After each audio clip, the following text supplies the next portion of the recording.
Thank you.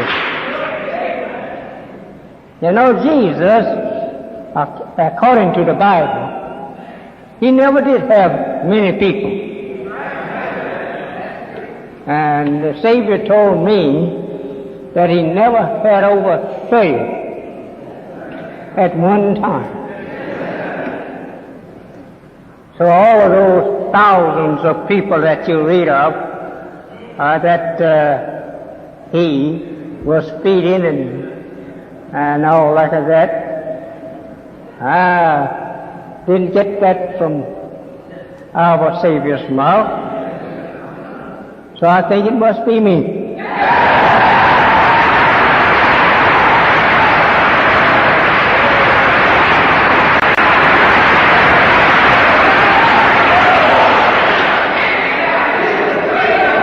I am blessed with more people to listen to me than the devil himself.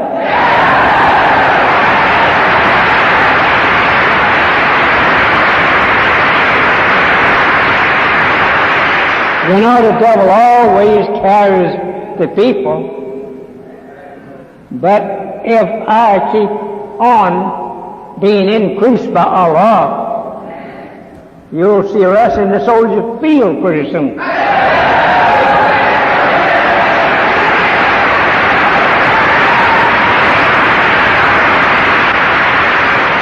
Thank you. Well, we went visiting New York once, not so long ago, and so there we got into about the biggest area they would let us have at that time. But however, we intend to visit New York again.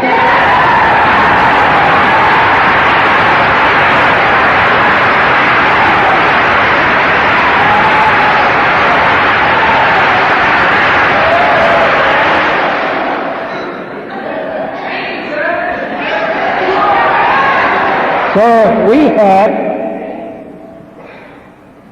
like the Jesus, that little small Calvary hill, well, we would have to send over somewhere else for another hill.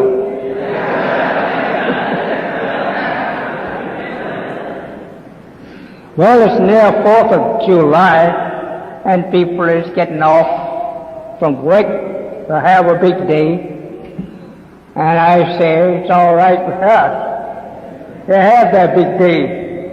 They've been having a big day. What we would like to have is a little big day for ourselves.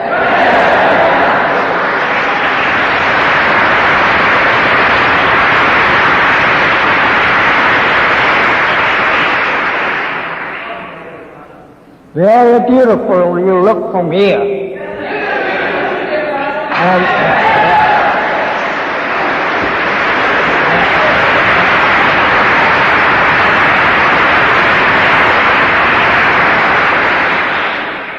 Look like to me I heard one of my hard-working brothers, and if he's here, I should give him something to do. Because he would feel lonesome without doing anything.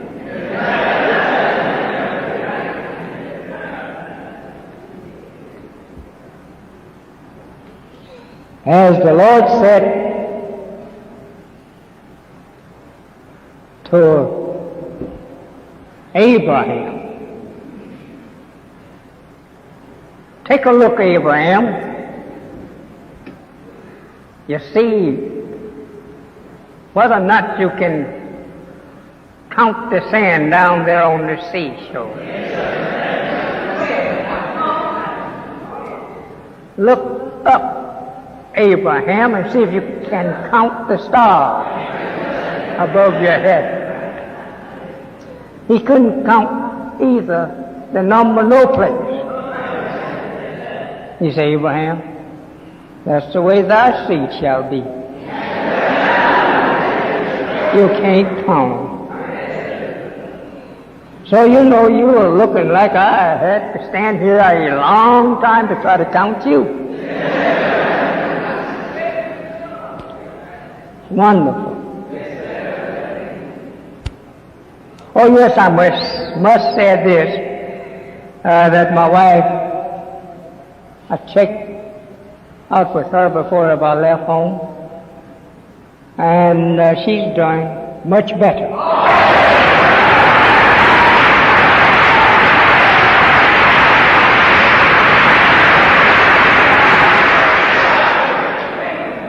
And the doctor brought me her x-rays.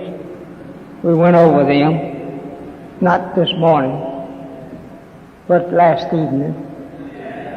And according to the way the first looked to me, I think she's doing fine.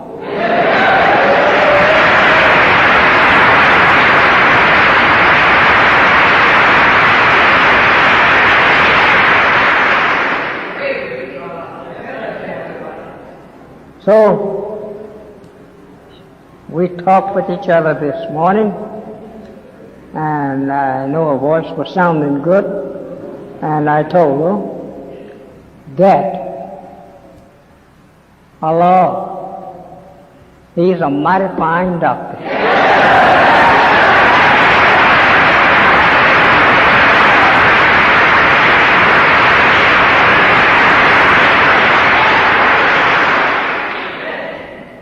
I'm not in no big hurry today, because you can't tell me. I know you're not going to wait much more. I know you're going to be home sitting down. So why not sit down here and let's talk it over?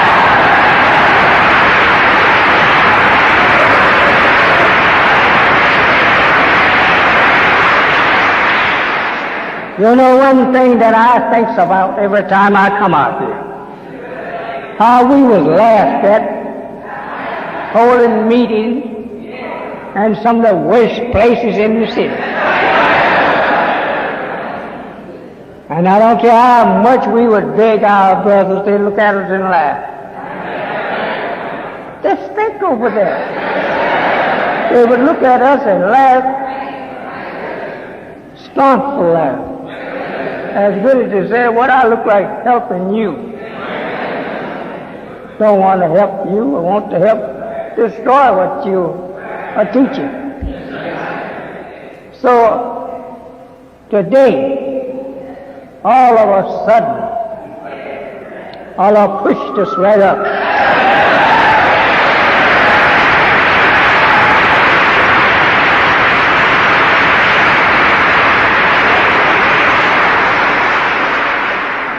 Now we have the finest temple, church, whatever you want to call it,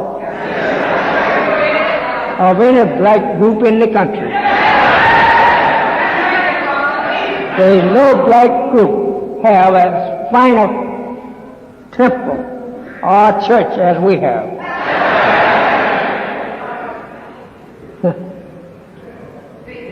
Though they are friends of the devil. That's right. I said it right. I'm putting it on this board over here. All white people is devils.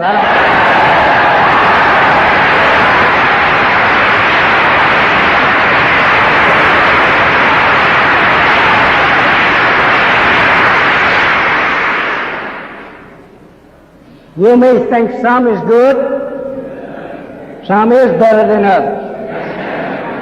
But that don't remove the very nature of it. He is still a devil. There's a little small snake that is very dangerous. There's little small snakes that is not dangerous. But it's not his fault. Nature just didn't make him that dangerous. But you can see in his little eyes and his action that he wished he was a bad snake.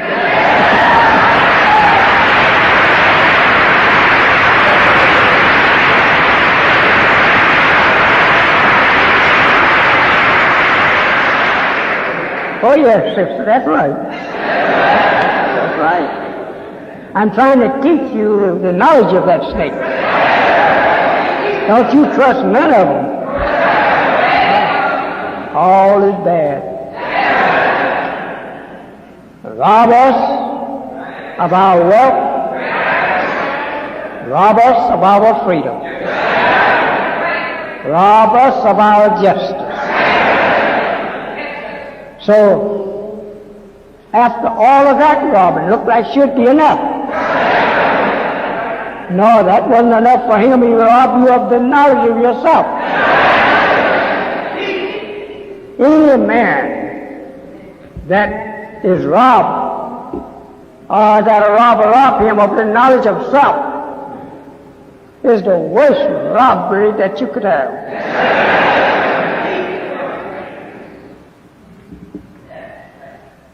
Oh, I'm going to take my time today.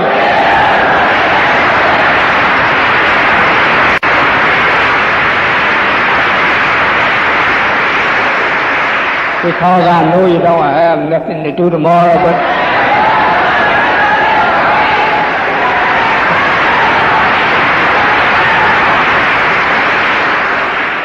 so if you get too tired, go out, walk around, and come back.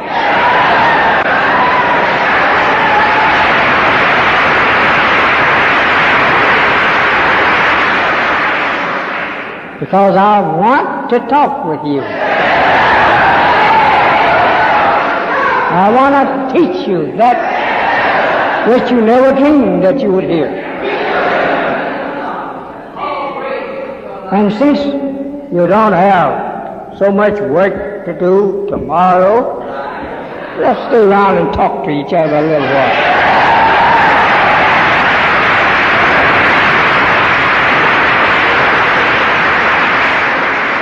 From the looks of this place, we have around near 2,000 people in it. And I don't want them to go away not empty-handed, but empty-brained.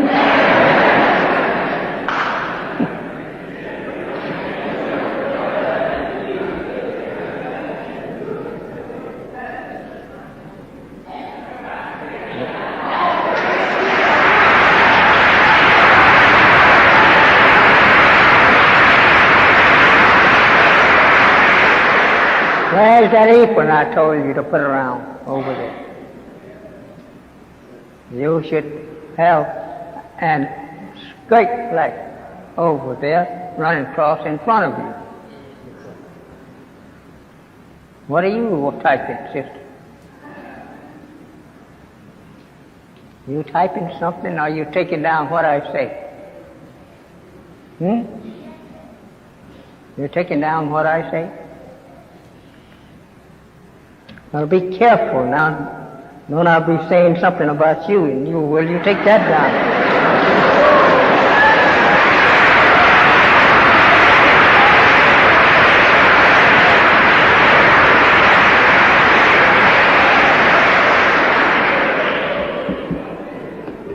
You know the Bible.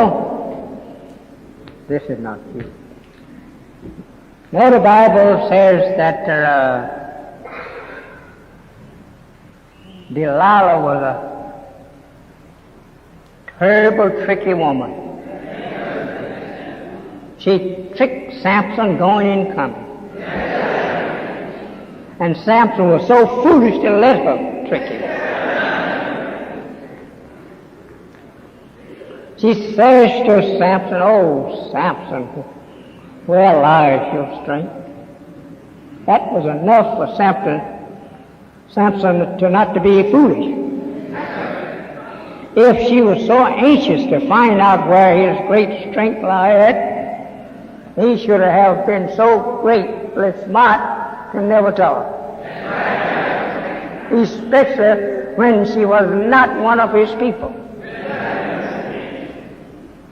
Then he would try to see was not she putting one over and found out she was. Then he'd go right back and let her trick him again. You are some modern Samsons. Please, brother, do not let Delilah's sister, the sender, trick you like that. They are false making love with you. They don't love you. Only for the power. Like they are headed for. Read that when you go back home and study it good. This means a modern Samson and a modern Delilah. She's out there just looking at you, winking her blue eyes at you, only for fire to wink you into hell. They don't love you today any more than they loved you yesterday. But they want to get you to go to hell. Believe it or not. Well, I guess we better get back to the board again.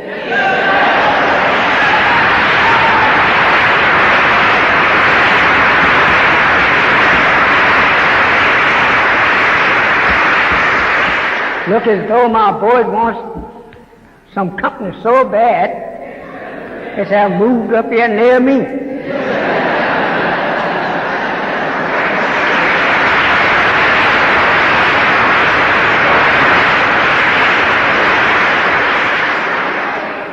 Somebody got to take down what I say and leave off saying, so I'll know what I said. I start playing it back on the tape recording machine before I left home, but still I didn't get everything in order.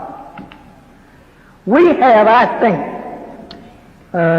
recited quite a bit of the front of this board, and I think you just about know what we have been teaching on this board here. You have been told the meanings of the American flag, her stripes, stars, and blue, background under her stars, which you think represents the sky.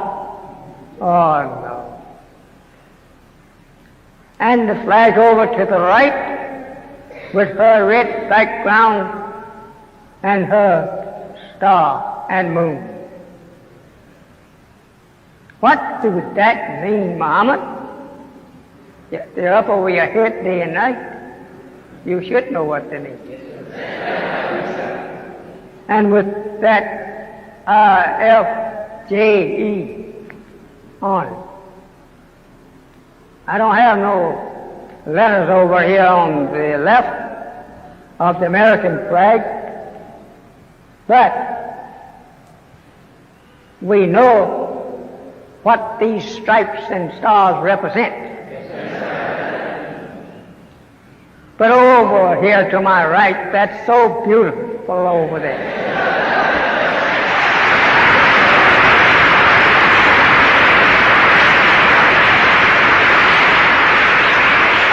Think about it.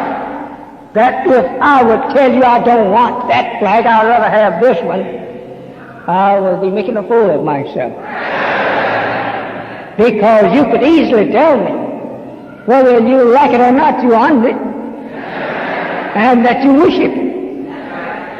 There's no fool even as much that don't worship the sun, moon, and stars. And if he turn it down, then he's telling other than the truth. He do love that flag. He looked for the sun to rise every morning. And if a night passes him by, he can't see a star nor a moon, he will go crazy.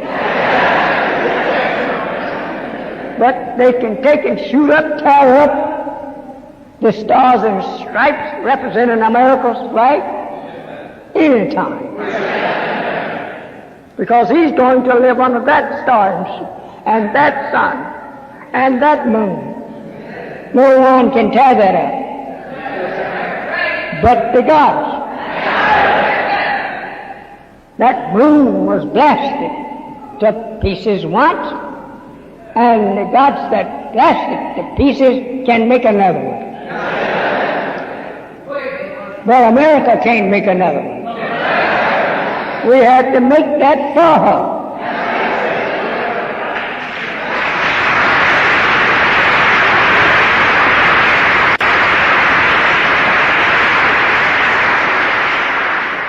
Their religion represents death. On yonder hill stands an old rugged cross.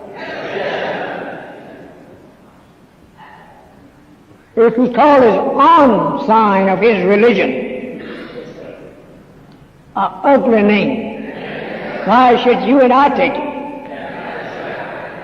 You know, it can almost make you sick to hear our people going raging over that cross. And there is one just opposite of it that the devil made for them, hanging them on a tree. This same thing. You must remember that you have been made double blind, deaf and dumb. Just the idea that a people will fool you that far to make the sign of his own work that he killed your Jesus that you were so crazy about. Just think over that. Now he made you a martyr over there on the real tree. Isn't that something? It's terrible. It's awful. Well, we have time. So we have explained this to you last week and week before last. And then we ask you a question, which one will survive? The war of Armageddon. And if this cross can survive Armageddon, okay, then where will you have a moving star? If the devil can destroy that flag over there and become master over you to set up his cross as the standard flag of the universe,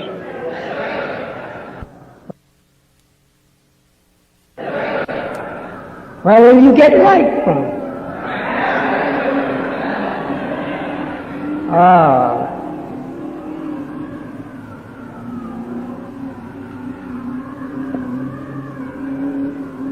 We must remember these things. Now we're going to do a little more figuring where we left off. Yes, that's all right.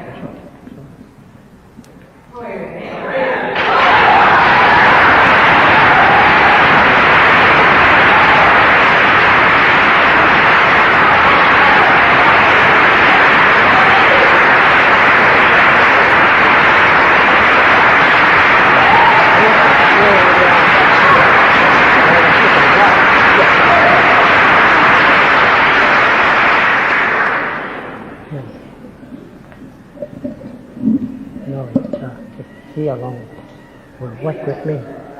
I will guide him. So we was working on, I think,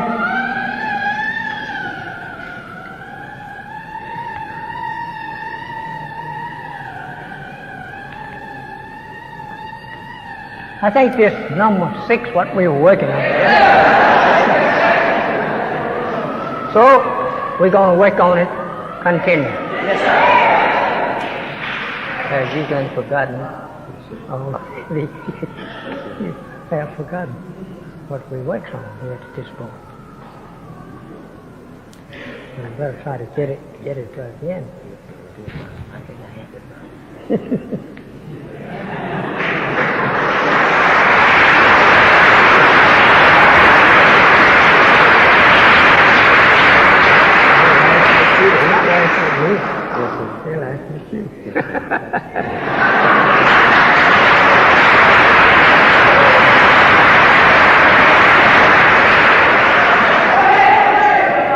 So we're coming in to you this afternoon with 6. We want to teach you the knowledge of the science of 6. So therefore we're coming in with it this afternoon. And this 6 here was made in the very beginning of creation, of time. This was the number which was called time. When it was made somewhat about 6 trillion years. Remember that. 6 trillion years from the beginning. We have in time now such figures as 6, 7, 8, 9, and the 0 counts for nothing until something is put there with it to make it something. As you may look, we got 6 over here, and we got a 0 here. Now that 0 counts for nothing unless you put something besides that 0 to make something out of it. That you mean that in all of your figuring here up to 9, there is nothing to that unless you take one of these figures between 9 and 0 and put it beside 0. If you put a figure on either side here, you make something out of this, right? You can put it on this side and it counts for 10. And you put it on that side, it counts for 1/10, right? Okay, then it's not very much. I'm not making fun. I'm only trying to bring you in reality yourself, brothers. I'm not making fun. If I was a man to make mock of you, God would not have chosen me.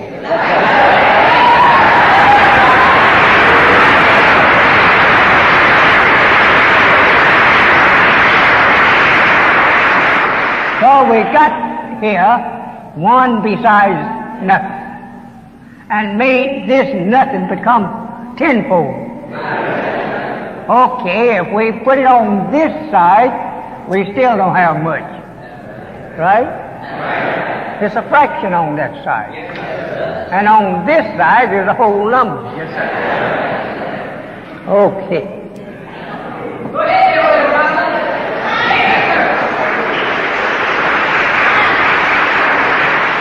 So Allah came, and He came on this side. We was in here nothing. So He came and got behind us. Understand? And by His number one self getting behind nothing, it made nothing tenfold more valuable.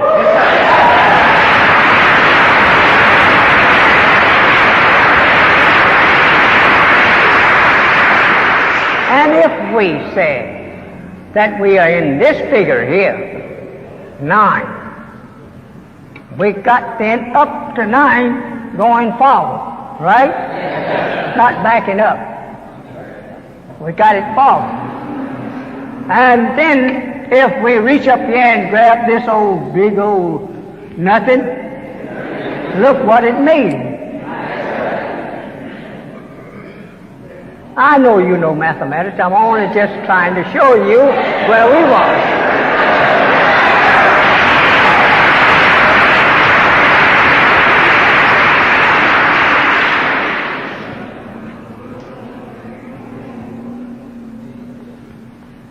If our Father was made on the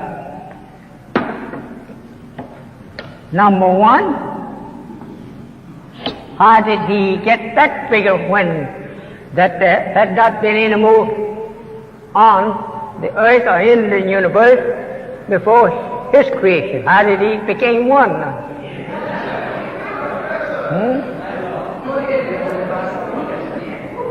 We just only want to build up ourselves so that we may know who we are, how we got to be who we are. If Adam was one, could it have been one?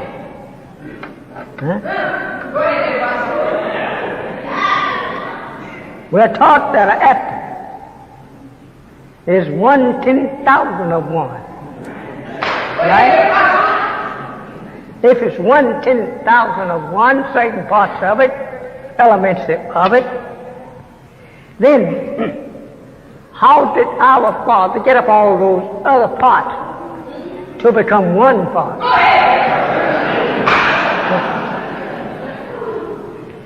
I'm only driving at points.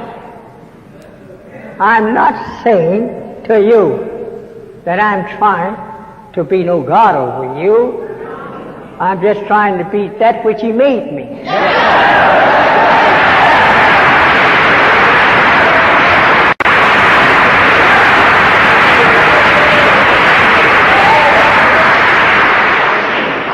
But if the universe or the darkness of the space before life was created in it, what was in that particular space that could produce life?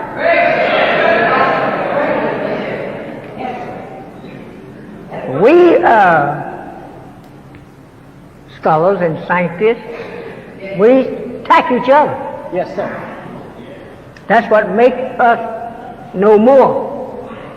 We attack each other. And then if you can't answer to what you attack with, okay, then something is wrong. We go back again after you and ask you then, what did we mean when we said space? How could there have been space? My subject is theology of time. So many people think we are fools because they don't believe in Islam. And that is due to them not having the knowledge of what Islam is.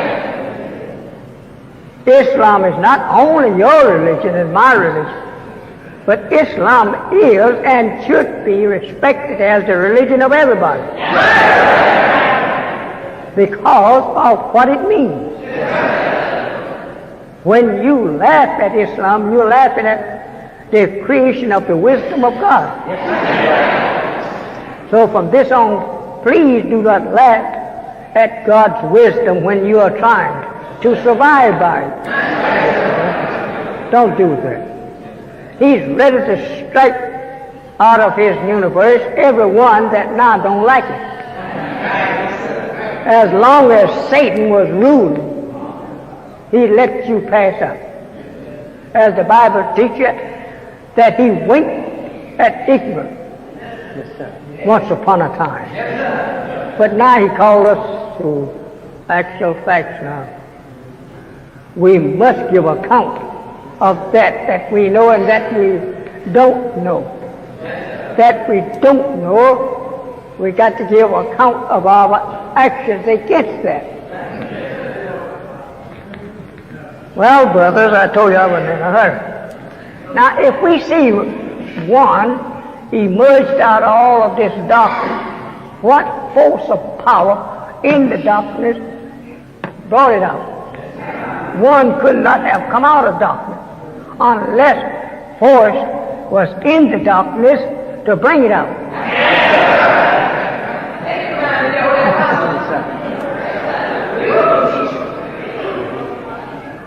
In the universe now, there is a force in the universe that moves seemingly unmovable stars. After so long, the star which we saw here at this point has moved over here to another point. And if that star moved over here to another point within 10, 20, 30, 40, 50, 100 years or 1,000 years, force made it to move. It could not move alone.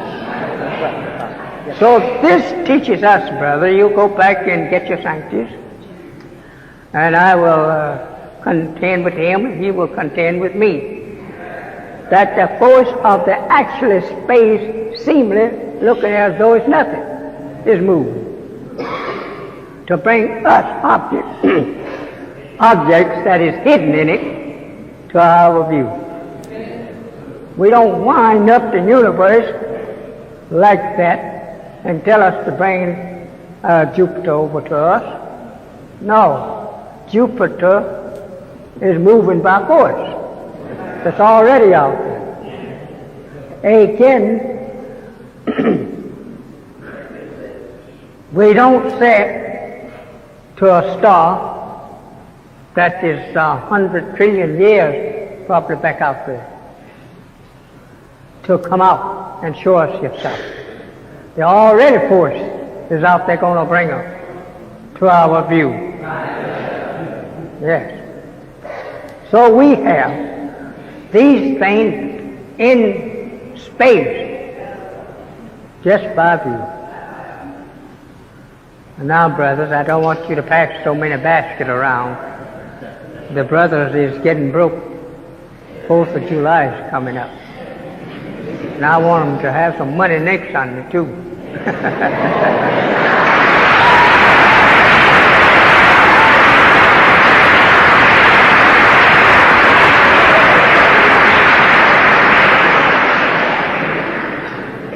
This one here was already here in this document. But nothing did not give it to us until the time brought it about. Then when the time brought it about, it merged out here in our view into a revolving life. Yes, sir. Life revolving. That was hidden here in the dark. We don't know how many trillions of years it was there. But it was there. Now, with a fine atom of water out there with it, made itself out of atom of water that it found in the darkness of the universe. We could not see life emerging out of the space without water, because we can't produce life without water. So therefore there was some water out there in that darkened world, space. And so now this space have produced us life, but how long was that life out there before it produced us a form? See, you calculate on how long life takes to make one atom. This is way it's understood.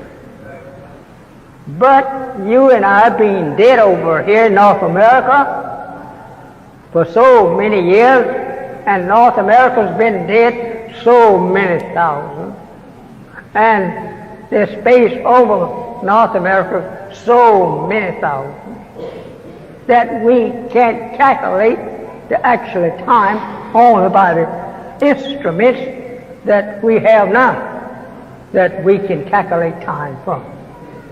Then we say, we estimate then so long and so long. Are you understanding?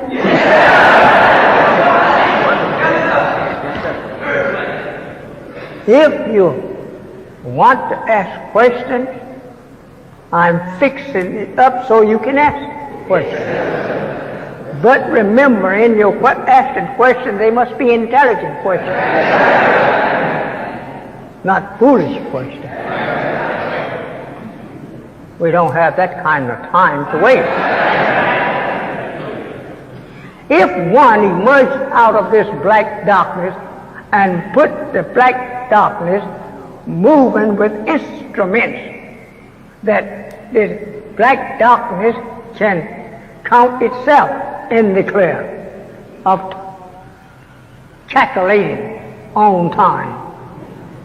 This is a wise God, brother. Don't play with it. No, sir. So just imagine that this darkness here, we are looking at it in space. And here's one came out of space, out of that black darkness. How did he produce himself to talk, walk, preach, and sing? What is earth made out of? Since that, wait a minute, brothers, I don't want you to think I'm crazy.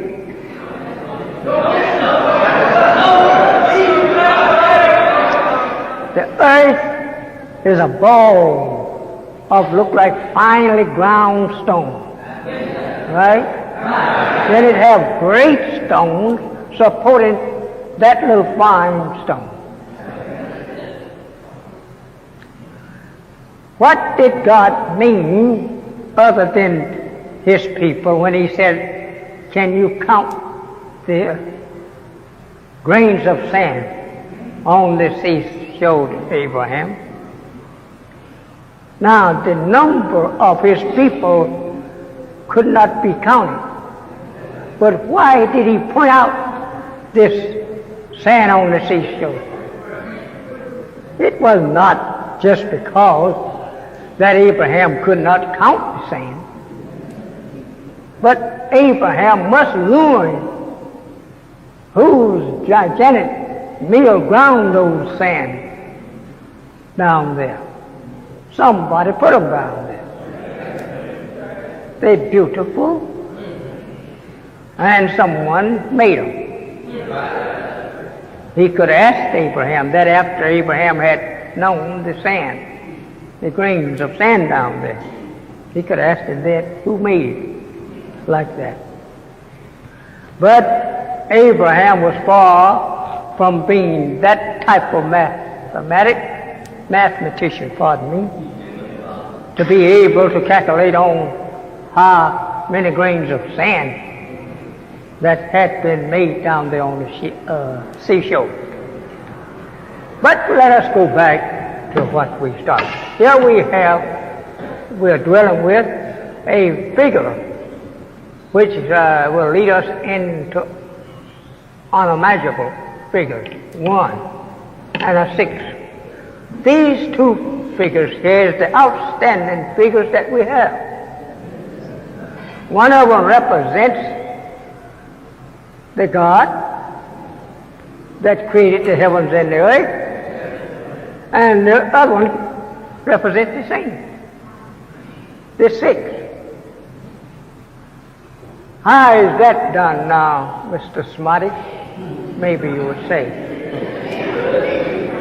He didn't stop growing, so he grew into the scientific knowledge of 6. And when he got into the number 6, he still had us puzzled. We didn't know how to overtake him then, because this 6 came 6 trillion years after this. And we can't hardly count into 6,000 years.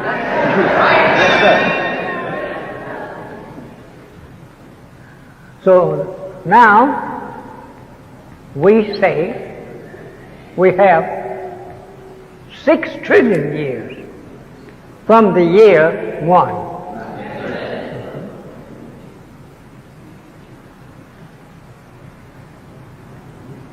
You know, my followers, brother, when I say a thing, they go do that thing.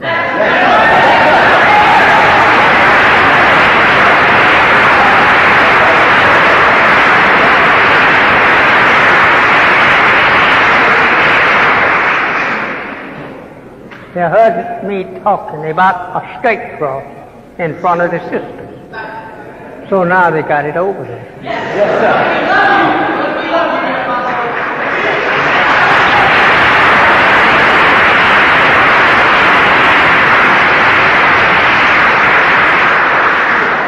Now, you have this one and this 6 here dealing with the beginning of creation. And that since we are working in the judgment time, we want to carry along much to get you into the knowledge of the time. Who can draw this mother's flame? You have forgotten her? Was it the Mother's flame. No, sir. I have forgotten. Okay, if you have forgotten, I'm going to run you out of here when we're through.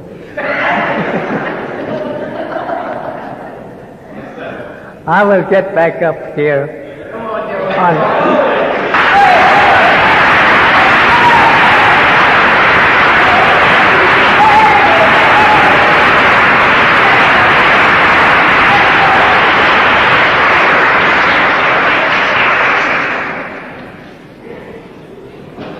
I want to carry along, if you will have patience.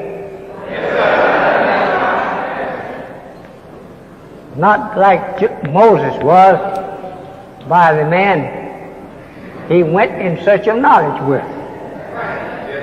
So the wise man told him he would not be able to go along with him, that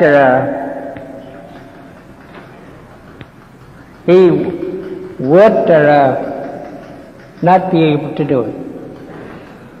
So they traveled down towards the junction of the Nile. And Moses could not go along with him on nothing without asking why you do that. Until finally he got to the junction, and then he explained to Moses why he did that. And so Moses learned from his guide that he was the best guide. If he had just kept his mouth and trying to teach the guide instead of the guide teaching him. So since that we are traveling on Yakub's history, we think it's good to take along a little something every now and then to show you the destruction of his history, his people. It is pretty sad that a father, after producing his son, then look at his son and tell him the end of it. Tell him the end of himself. It's pretty sad to do that.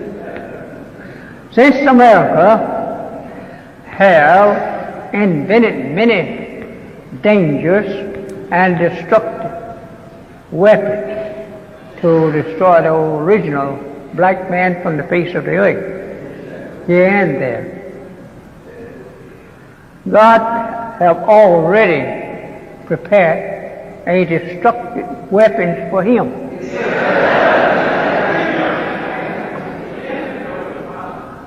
This is something that you have read of,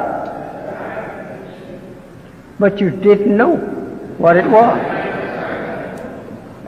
The Bible is a very good book to study if you understand. But when you don't understand, Allah don't let you stay into the darkness of ignorance to the truth that is in it. He raised up a man in that people and give him the knowledge of that which they don't have the knowledge of. So you're lucky. This is the man that he loved you so well that he raised up one of you and myself to teach you that which have been prophesied by prophets to understand it. While you may be just guessing at it.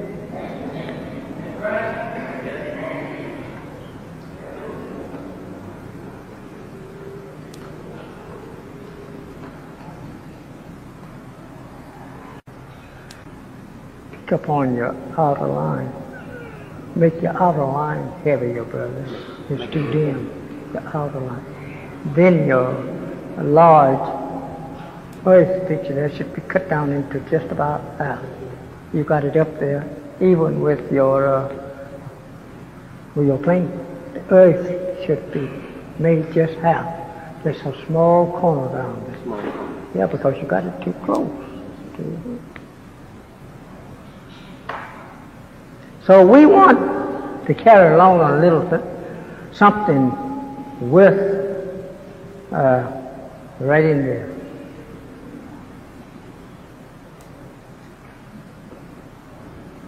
Thing of it, this should have been moved way up high.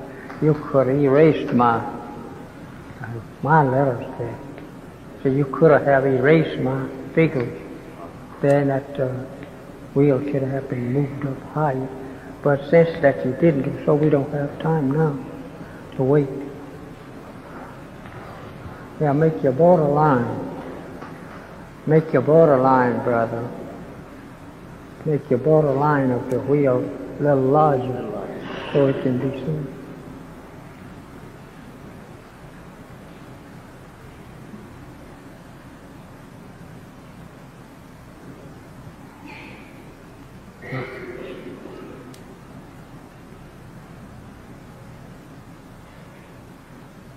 I wished I could hold a steady hand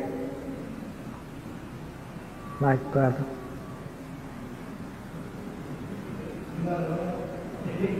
I can't draw a circle so good because I can't hold my hand that steady.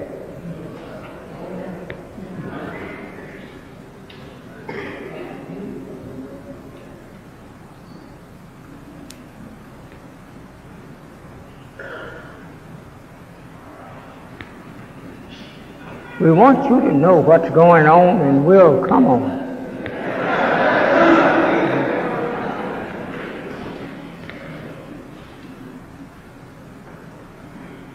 I'm far from being that man that just want to teach something to be seen and heard. The work is too hard to show off with it.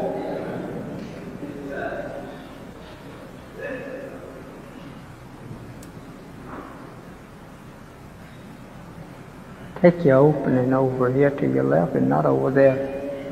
You should have had that earth over there on this side in this corner, and very small, not big, very small.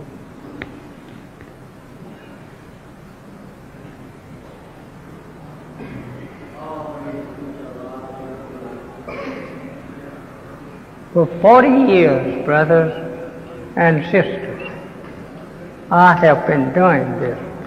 Not above it, brother. Brother, you that's joined this earth. Come here, brother minister. Don't bring that earth out clear. Just have it in the corner, not showing you the whole thing. The brother, years ago, I used to have him up to date with this. So, since Moses went off, for a while,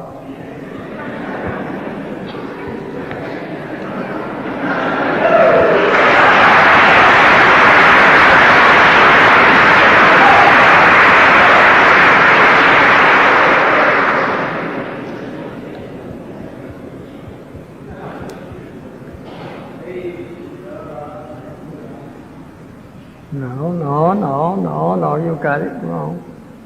Down here, brother, you come. Down here in the corner. That's your earth, not up there where you wrote it. That's not the earth. The earth is in the corner.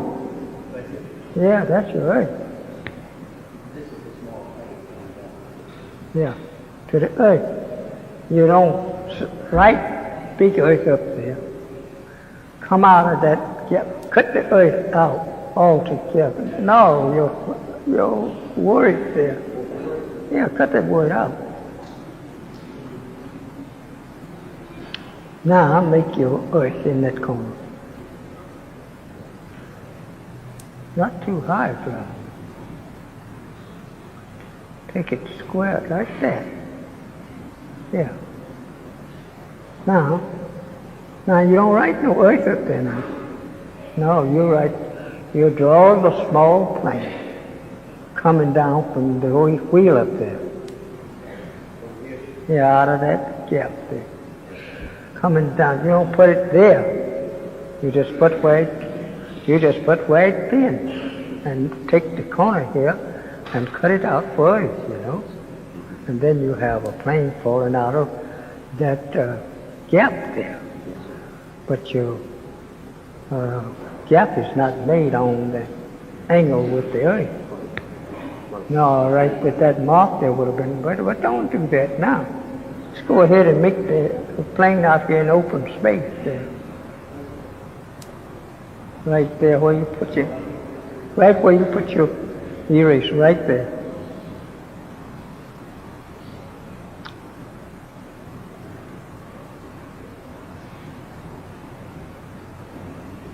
Well, you didn't need to do nothing but make a mark and cross it. That's all you needed to do. Just made a mark and cross it. That would represent a flying plane coming to us.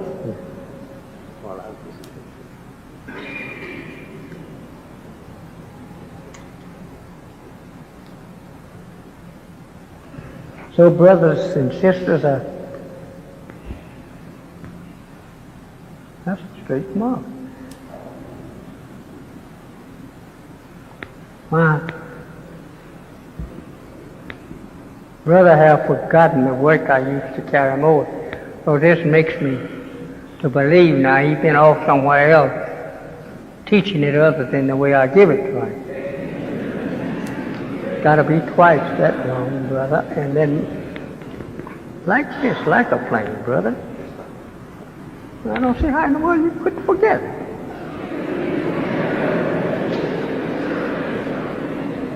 You don't make an error now out of it. Just these people know that we're not got no planes that we can.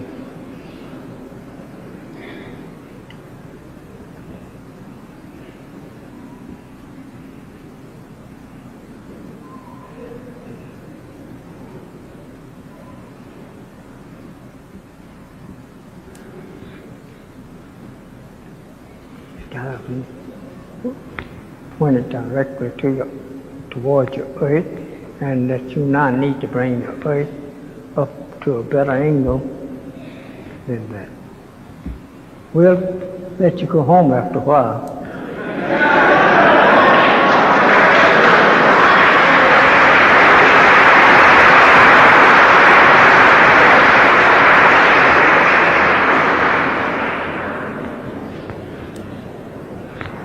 My brother, he has not did this in a long time. He's near forgotten.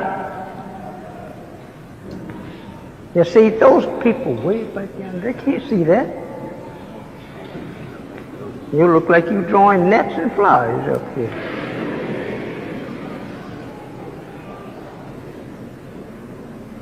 You don't have to try to make a wing out of it, but just make a cross mark. That's all right. If you make a plane that quick, it's all right. Give me your crane. Yeah. I'm so sorry. You done forgot to do this. Well, if I'm going to continue to try until I get it right. So. See, this represents Earth. See? You could just keep making marks. You don't have to make perfect dots. This alone is represents Earth. And you could have made it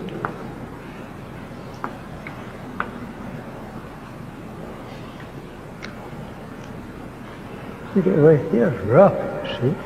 Then you don't write earth. tell you right here. See?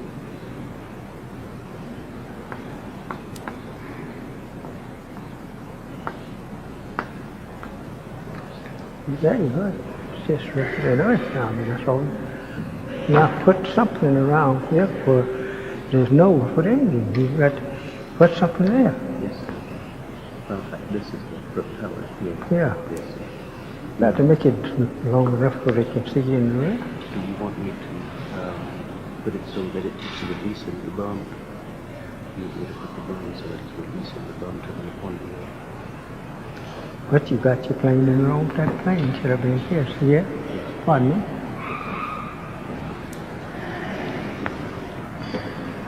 Excuse me, brothers and sisters.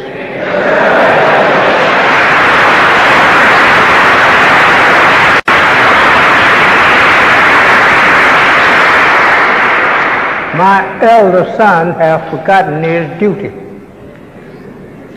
So I got to put him back on it.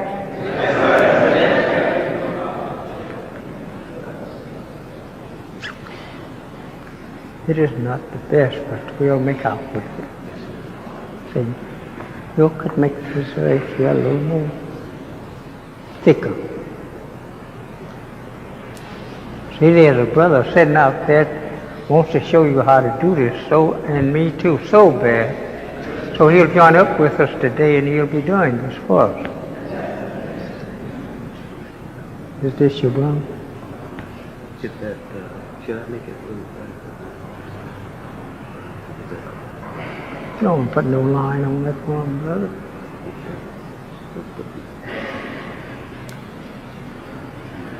Should I make it form up? And then you make dots where it's dropping from. Yes. Now you make the bomb now. Sorry. Now, there's big space out of here. You make dots coming out. You've got to fill too much space. I'll make them big enough so they can see. You know, brother, it is true that the teacher have a job trying to train students. She hates for them to make a shame in the presence of visitors. Is that right? I know I do. And if the teacher would bear me witness, she would say it's the same. That's about the ugliest wheel I ever seen going on there.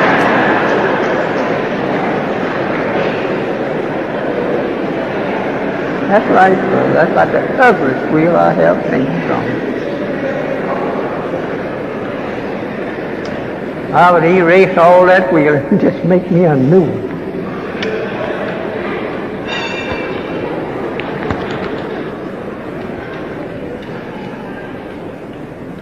That's all right.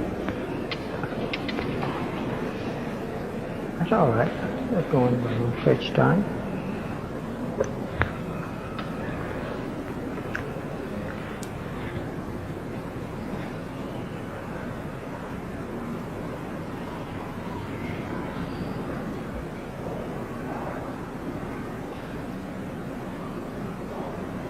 Well, I have a pretty steady hand, but that's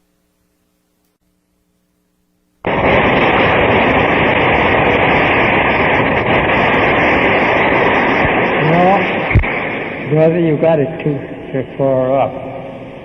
Brother, say, if I was you now, I would not put anything of the kind in it. I just put the one circle mark there and just open the gap there and you go ahead.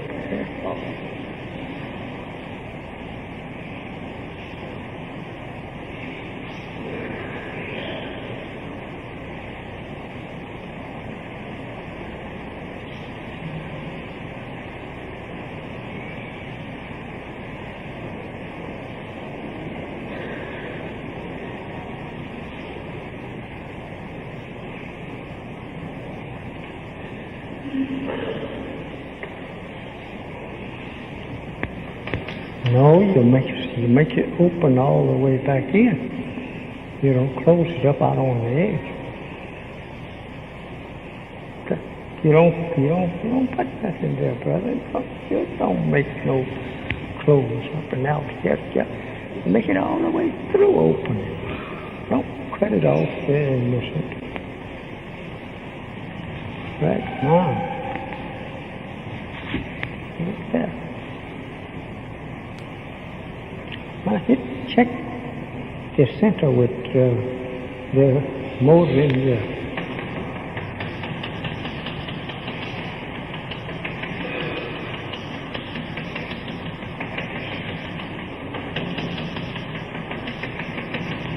Now, brothers and sisters, I reckon I had better start my mouth again. In the Bible, there you have prophesy of a wheel in a wheel in the book Ezekiel. Come on, now they're not stopping you. Keep making those dots around. Keep making the dots around. No, that's there. Those represent, you know. That's right. So I have to take brother home with my guest.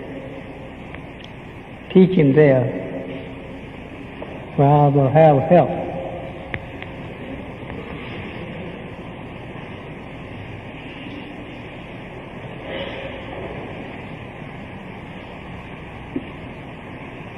He used to could do this before we could get through talking about it.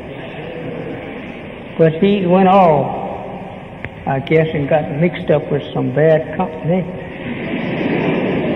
Had taken all of his thoughts away from the thing that is wavering around now.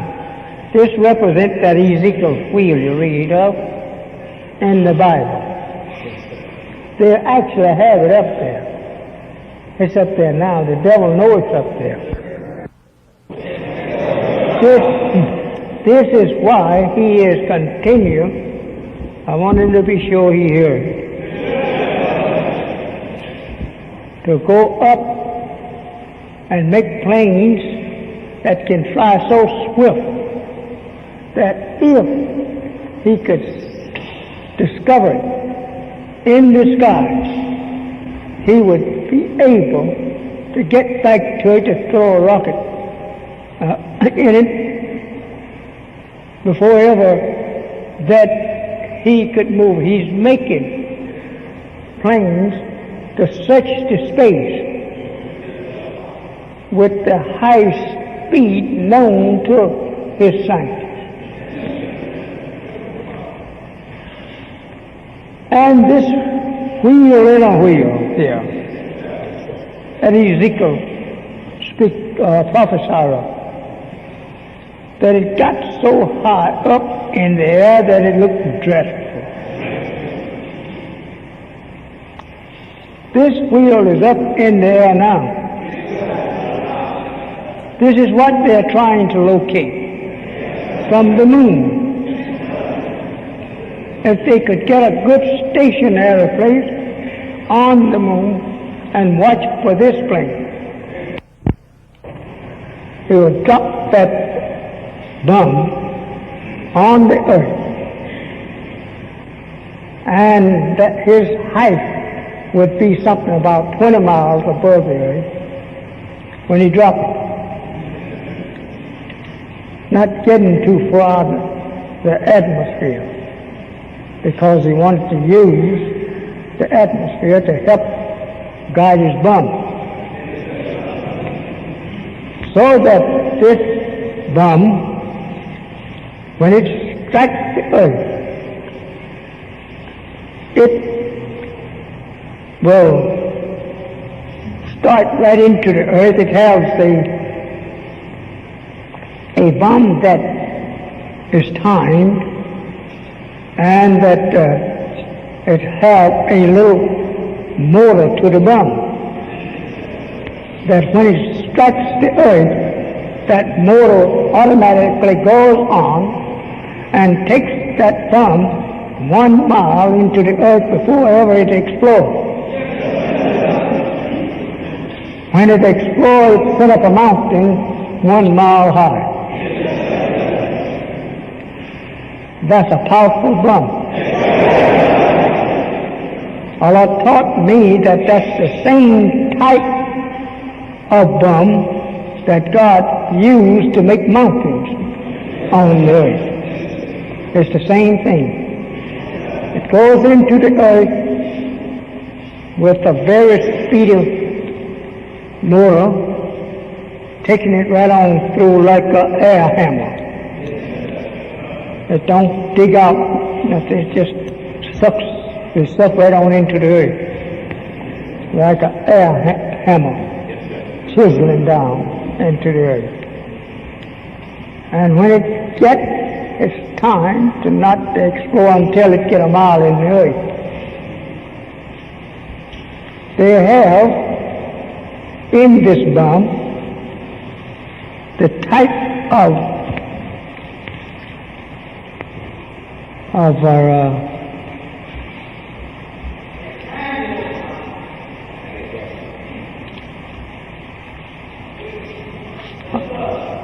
dynamite that they use to bring up the mountains of Everest, mountain range.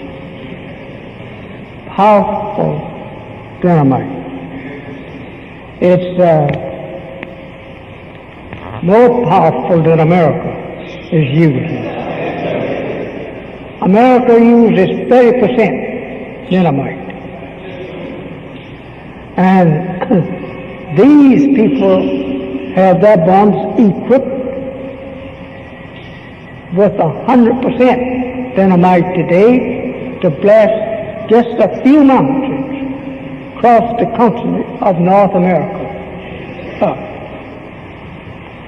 And that these mountains pulling up out of the earth from that blasting away bomb, it will kill people for 50 miles around that crater it makes, pushing up a mountain on each side. And this will go into action when America starts using her high explosion, dropping it from there. This thing will come out and get us. They carry 1,500, or rather this plane carries 1,500 of these small bomb planes. Each one of the bomb planes carries 3 bombs,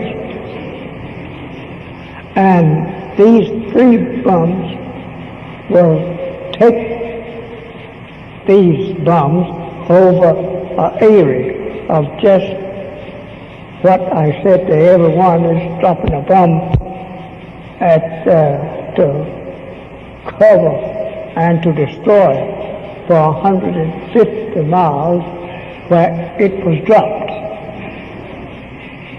Excuse me for my lengthy time, but I want you to try and understand this, and I want you to be looking out for anything.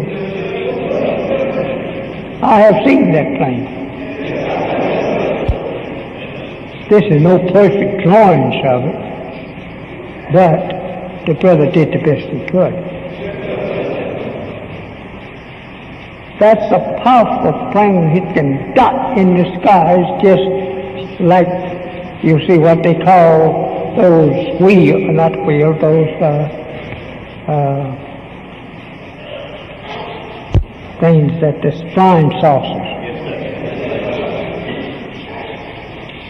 Right through the plane measures 1 mile. I'll also be plane. As I tell you, if you find me lying on what I tell you or he said, I'll give you $10,000 out of my brother's vest pocket. And if he don't happen to have it, I will ask you to loan it to me, and then I'll pay you back.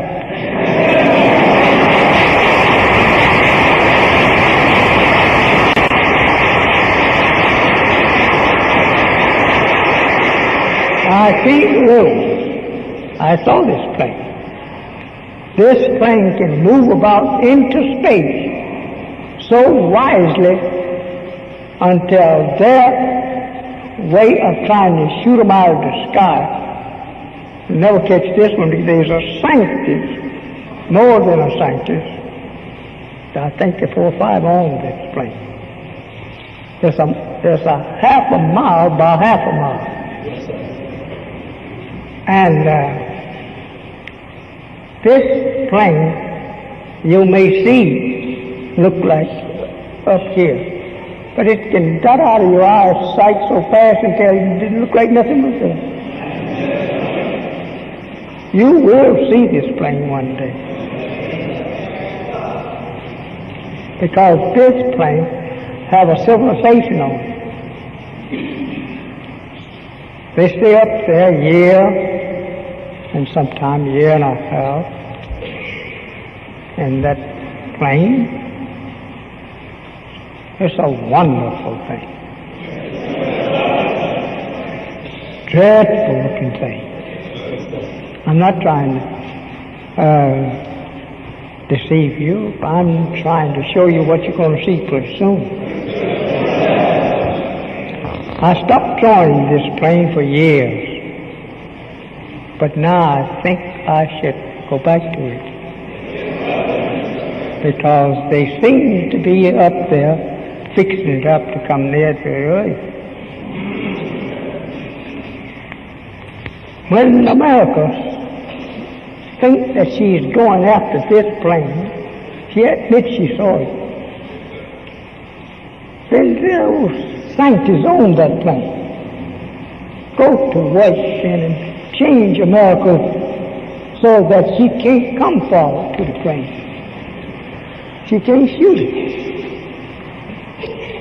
Write in your paper if you want and tell him what I'm telling you. See if he'll try and deny it. They know it's up there.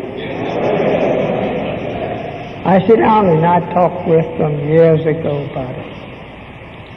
They asked me questions. They have the drawing. They have a whole blackboard up there that they taken from us when they arrested us. And I had drawn the plane and wordings, and they taken it to the FBI's office, and there they have it there today. Because they knew this to be true, and they admitted to me that it's true. But I said to you, brothers, and the day when that thing is seen in the sky over America, make haste and run to some post. There'll be 2 scientists on every 2 blocks. They'll be guiding you to tell you where to go. Everything has been prepared while we were sleeping to save us. That's that terrible thing, though.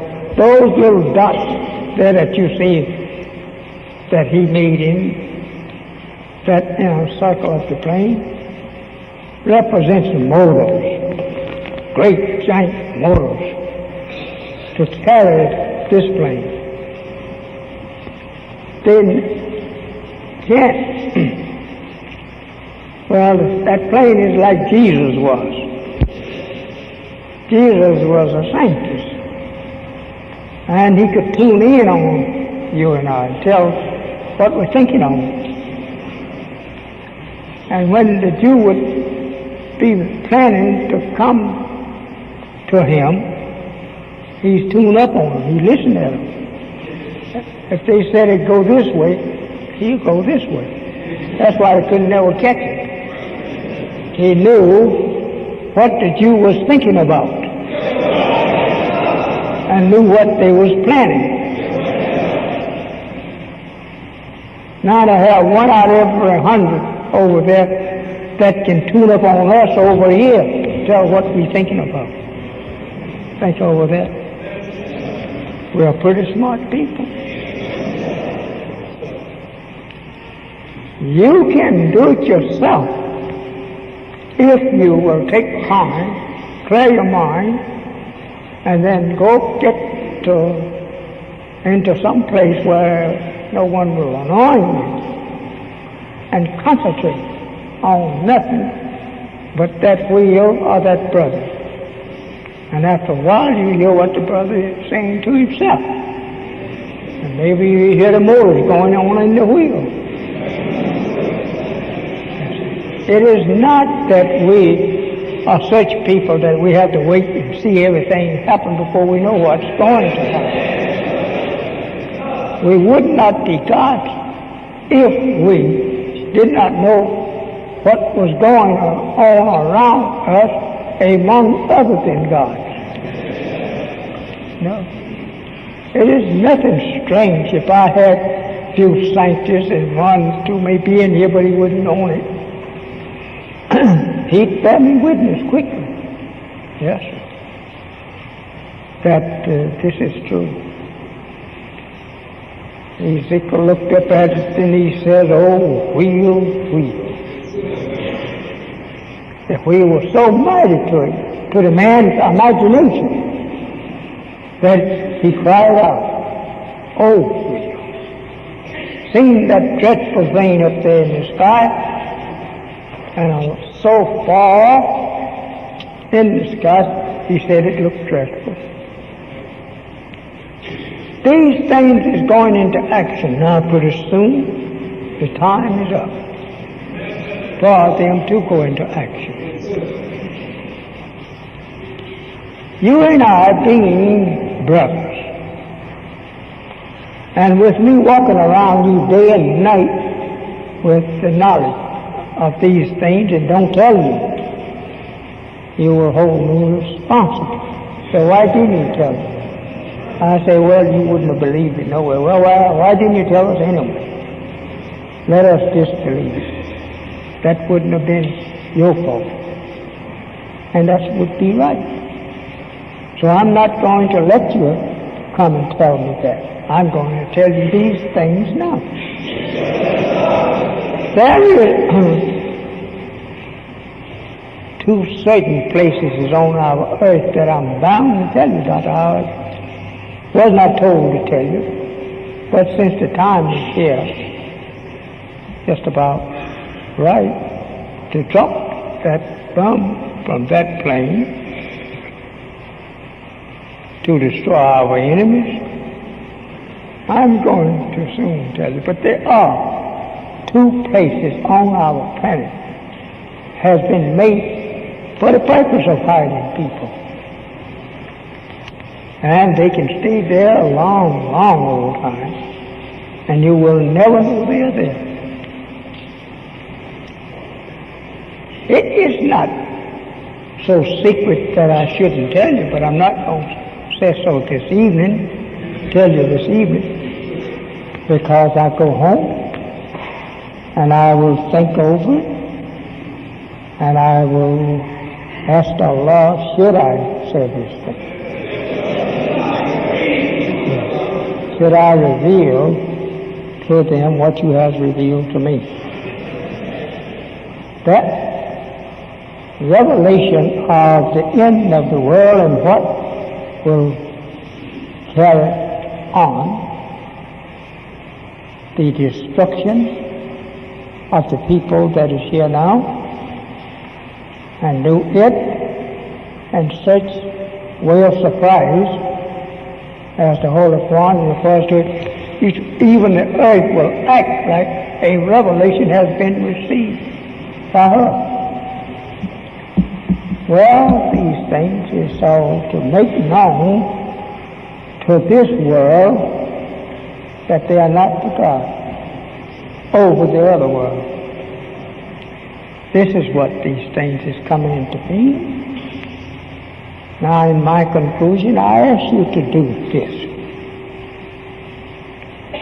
try and get out of the name of the white man as fast as you can. That is true there in that Bible, that the devil's name will be destroyed, he with it, and that God will give to you and me a name that will live forever. Muhammad, that name Muhammad, will be here 1 billion years to come or more.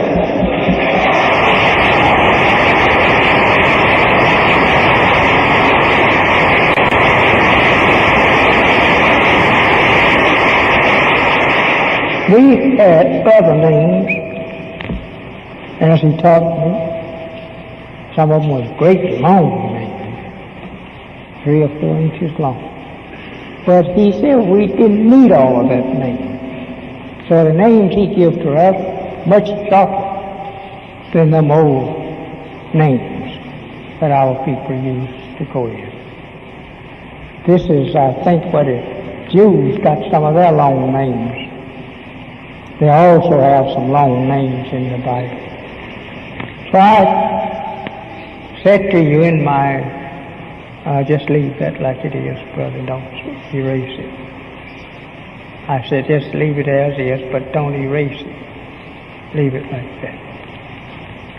Maybe one of Yaakov boys will come in, and they'll look at it and fall dead.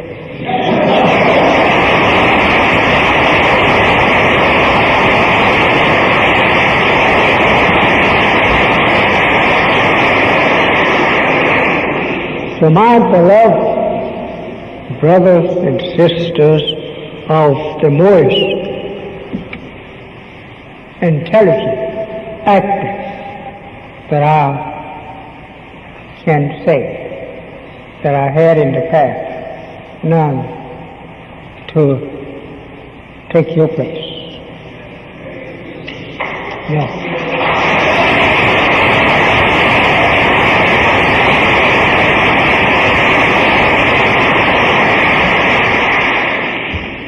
So, God and I love you so well that He sent me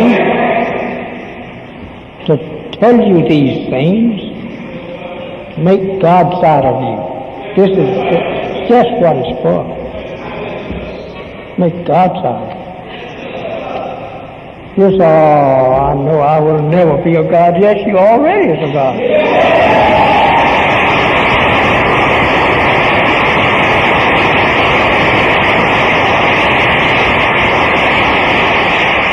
So I thank you.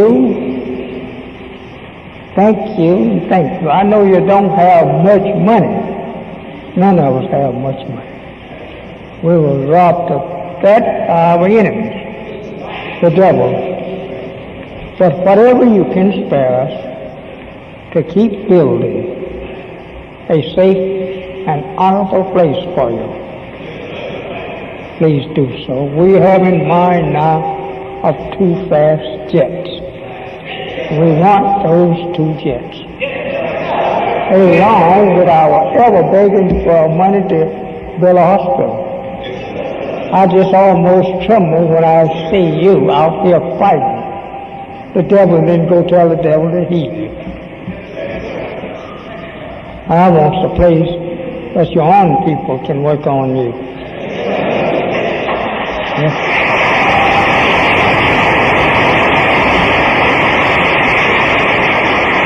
And if you will just follow me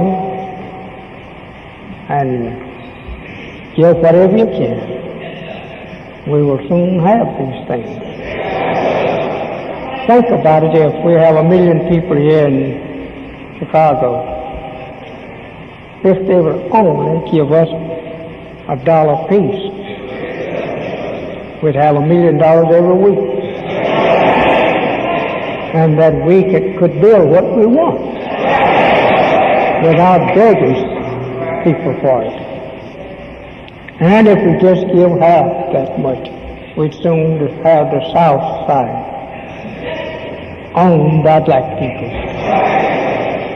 Elijah don't want to own nothing personal. He wants something that he can divide with you. The only thing I won't question is my wife.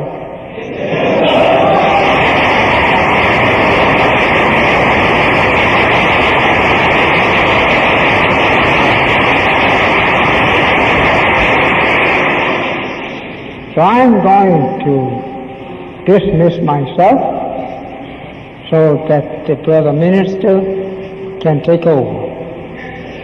I think he's getting hungry, and he wants me to hurry and get out of the way so he can get out of the way too. So I have enjoyed a brother time with a brother, with you, here this afternoon. A brother and a sister I have enjoyed being in your presence, sister. Pray Allah that we'll be back here at 2 o'clock next Sunday.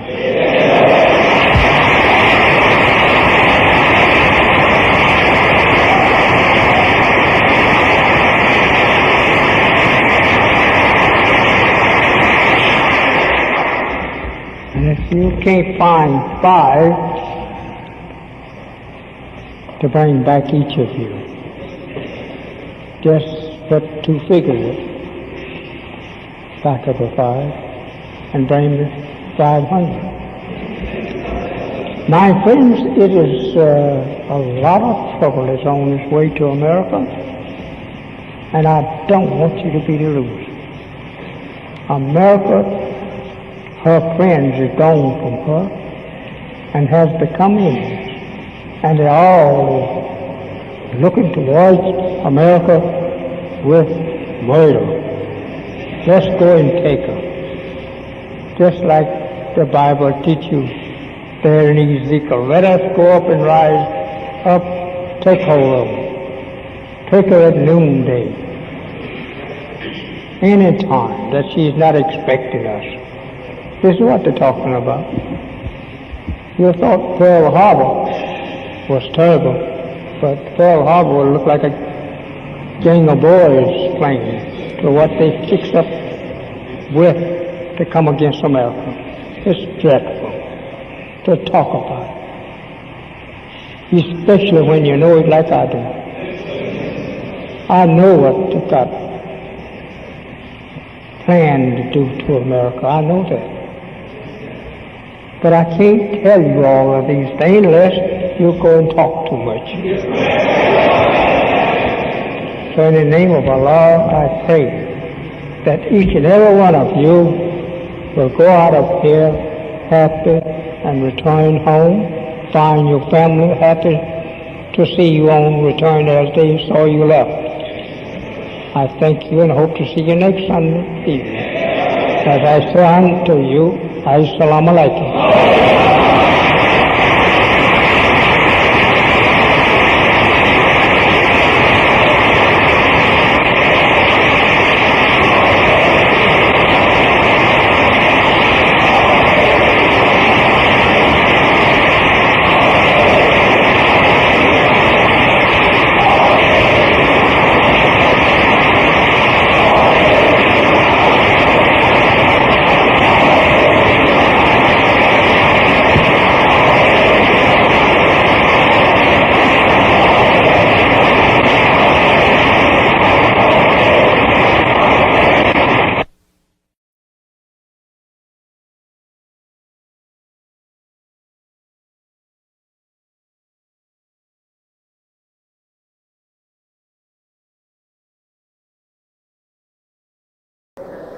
I thank you, my brother,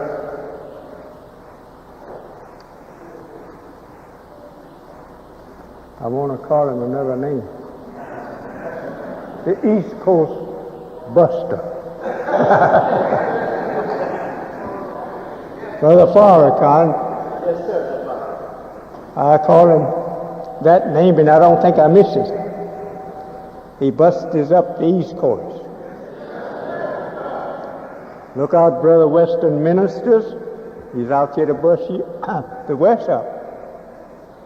And so you better be careful.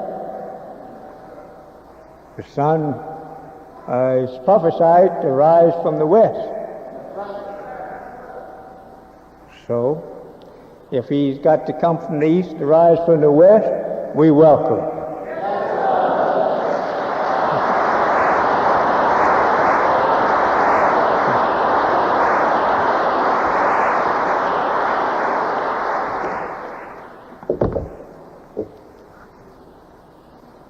We also have with us some very, very responsible people for this situation that we are now in. We are very happy to have you here. Mr. Thomas Smith, teacher. Ms. Eva M. Stadden, teacher. If I miscall your name, just allow it to my uneducation. I don't know whether this is a miss or a miss, they didn't say. Sonia Jones, teacher. Dorothy Lee, medical technologist.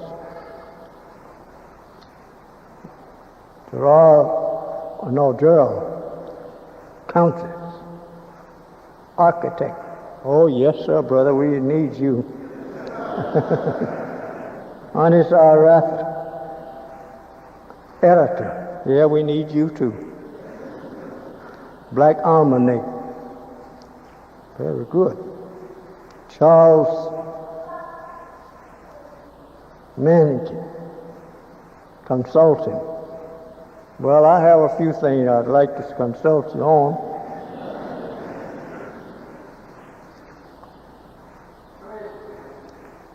Mr. Cliff, what, how you spell this? Or pronounce this, I should. Cleophas Williams, President? Cleophas, that's right. I had an odd letter there, and I should have remembered it. There's 7 letters there, and I missed that odd one in pronouncing.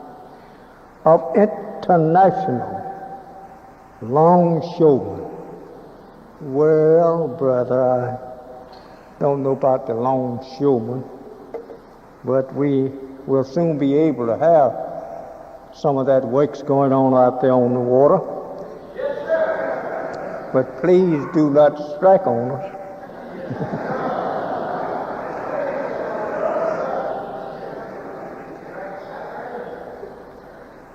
So we are getting up into the world, brothers, to have these type of people sitting around with us. Miss Weatherspoon, Countess, marketing and analyst. Joy MacArthur, social worker. Thomas Clark, radio commentator. Mr. Trevors Smith, teacher. Ms. Eva M. Staten, teacher. Sonja Jones, teacher. Dorothy Lee, medicine technology. Well, I'm a little late today. I feel a little kind of physically unfit for my job today. So I see I have lots of doctors around. I think this is about all. No, Jill counts architect. These the people I want. Anisar Ratha, editor, publisher, the Black Almanac. I think I call out this though. I think this is very good that I have you here with us this afternoon, and I hope that you will enjoy what we have to say. I can tell you what I am. I'm just a messenger. I have a message to deliver to you from the Lord of the world.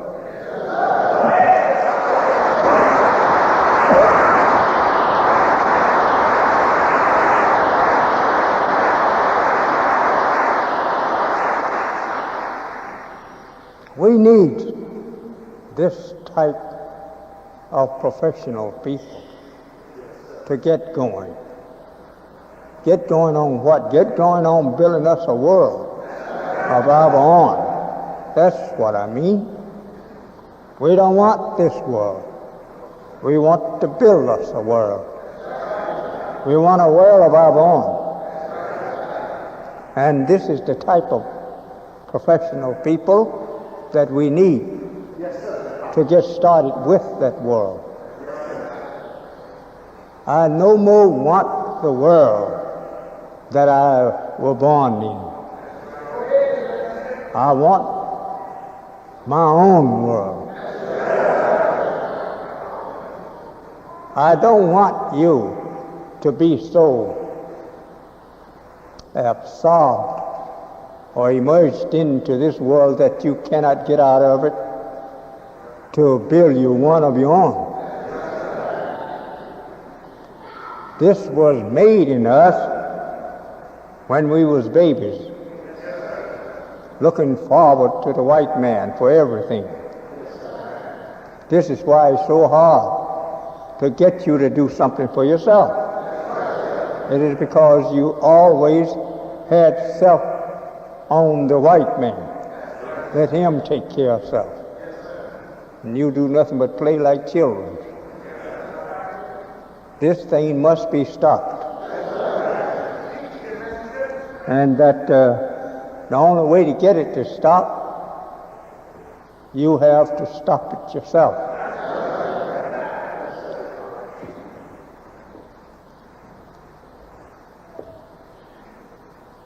We want you to know that the Islamic believers is now in for building a world of their own.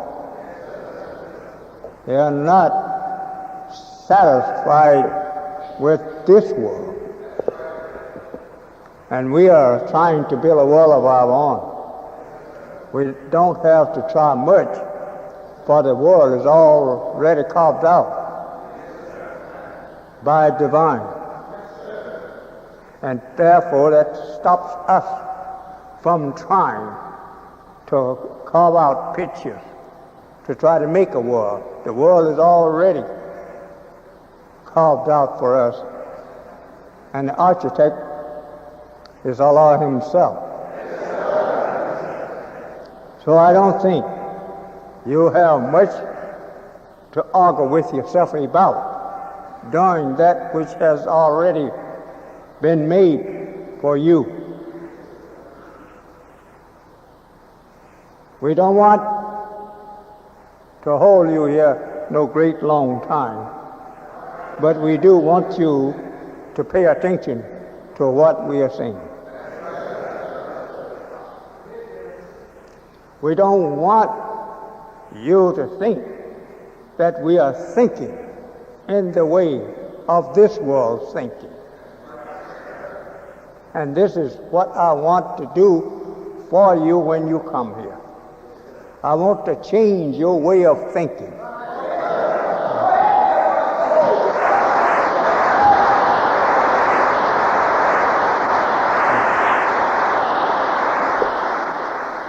Once that has been done, then you're on the road for self.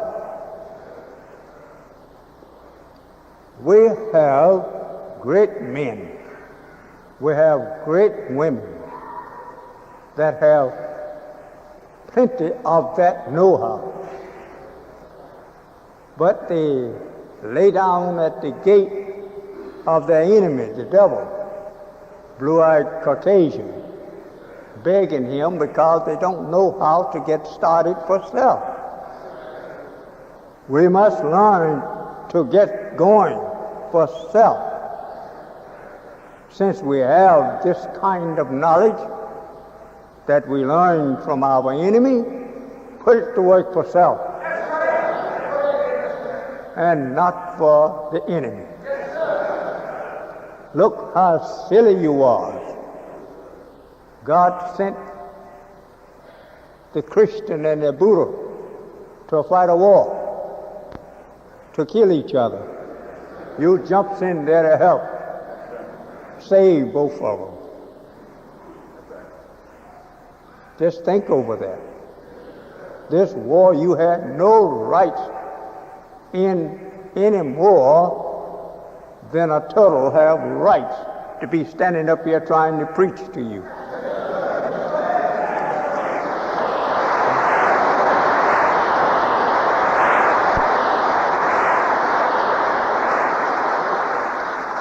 You say, well, I fight for my country. When did you have a country to fight for?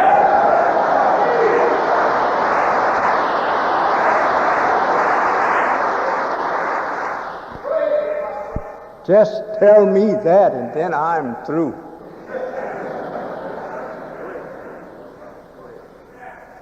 Back in the days of the first war, I joined up for that. Allah must have known that I didn't belong in it. So, just one day before they was calling up that group that I was in, they declared that the war was over.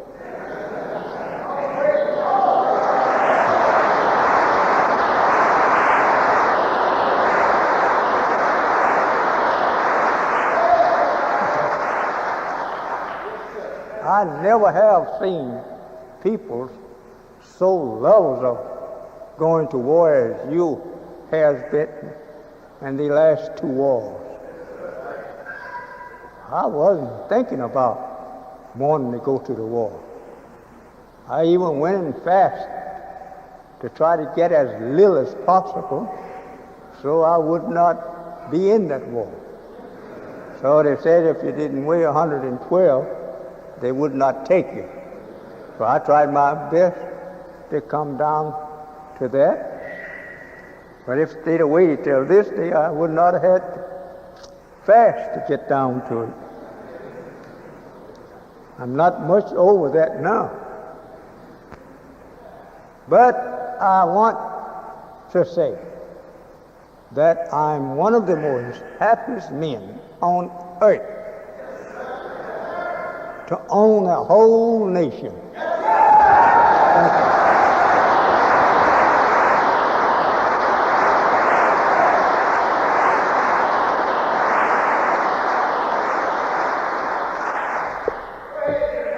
That must be a rich man own a whole nation.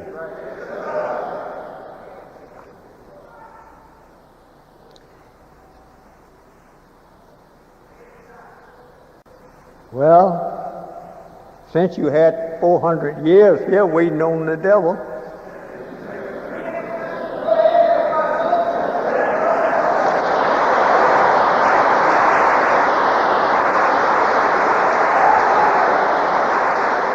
I think you could wait on me at least for an hour.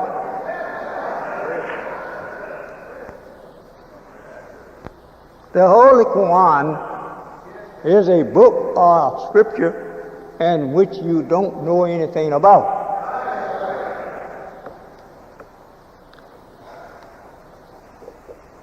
But it verifies the Bible, and the Bible verifies the Quran. The Quran is a late scripture revealed to Muhammad, and that was around 1400 years ago now. But I would say to you, if I wanted to challenge it, the author of it Who made the Bible, I would say first? Who made the Bible? Did the white people make it or did black people make it? Who made the Holy Quran? You say, Muhammad. Muhammad will say to you, it was revealed to me. But who was the revealer?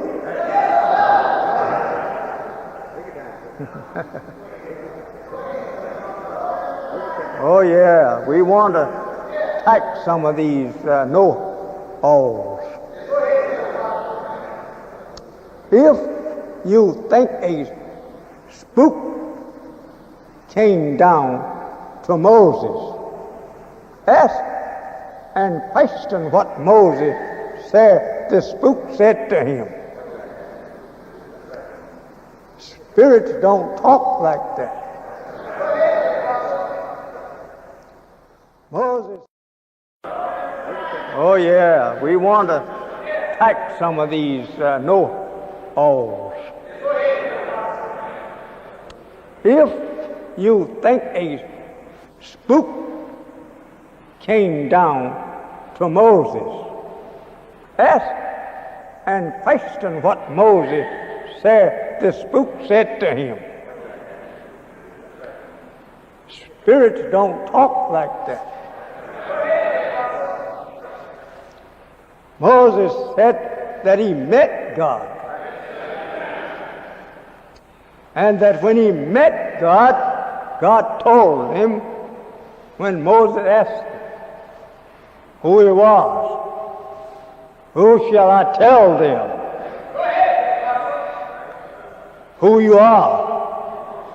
He was so mighty in wisdom and in strength. He just told Moses, tell him I am that I am.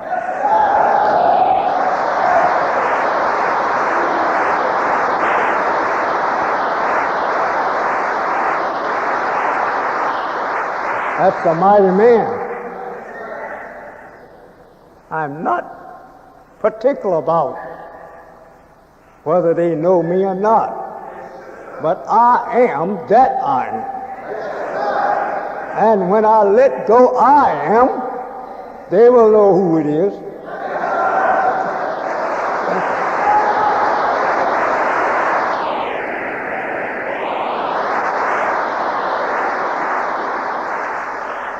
He says to Moses, I am the God of your father. And you ask me who I am when I'm the father of you?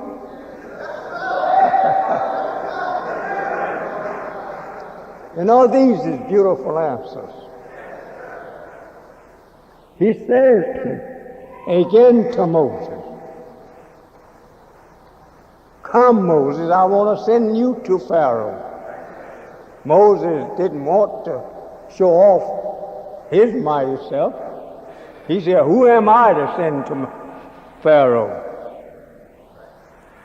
He says to Moses, that was insult.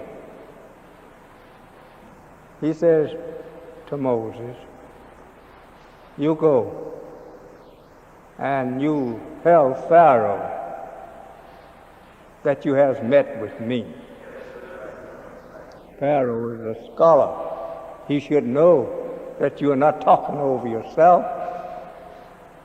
You are talking about a man that he has been dreading to see come. Who am I to go to Pharaoh? I'm going with you, Moses. And if I go with you, I will bring Pharaoh to his knees. This is what he meant. So Moses was scared of Pharaoh, but he went. He found out that Pharaoh was not nothing to this God. So that's what I have found out.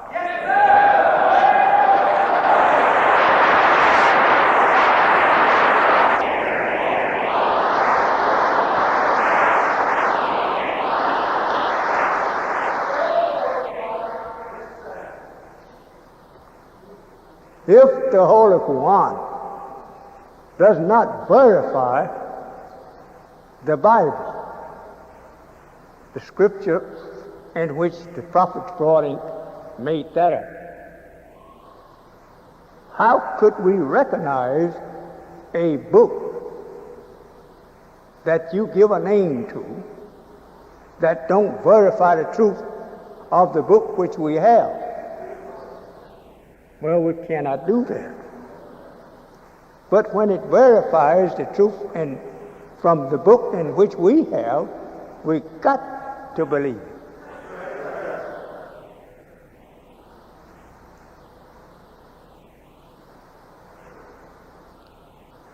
We want you to know that we live in the end of both of these books.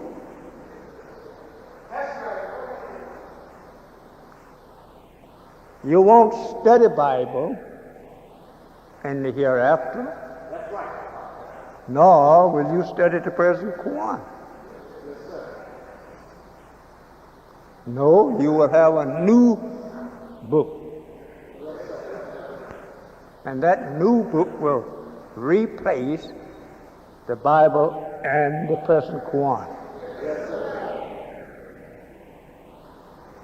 Do not you read in the Bible where that it teaches you that the prophet or the spirit of the prophet says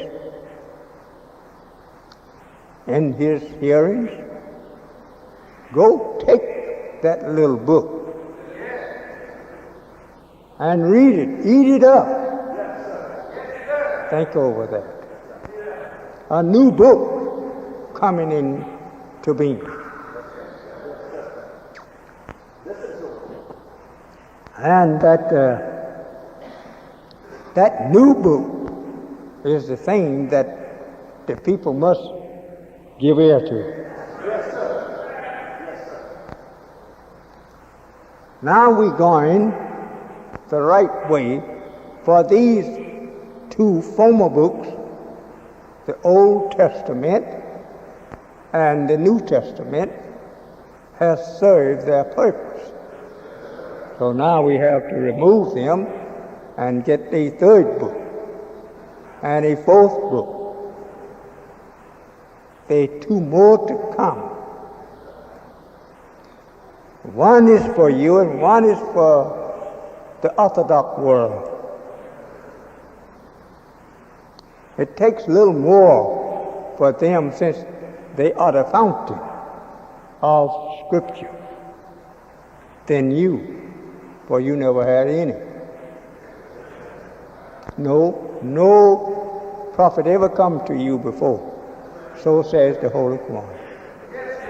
And we know we didn't see one. We were here. And we haven't seen no prophet. So the Holy Quran says to you and to me that I am the first ever was sent to you.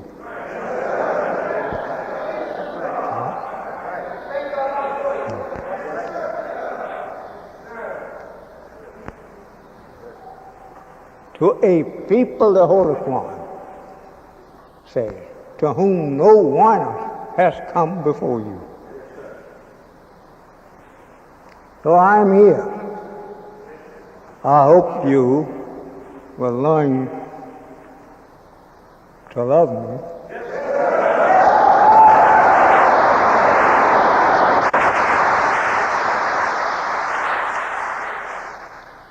I have worked as hard as any other prophet to pay for his chosen, Allah.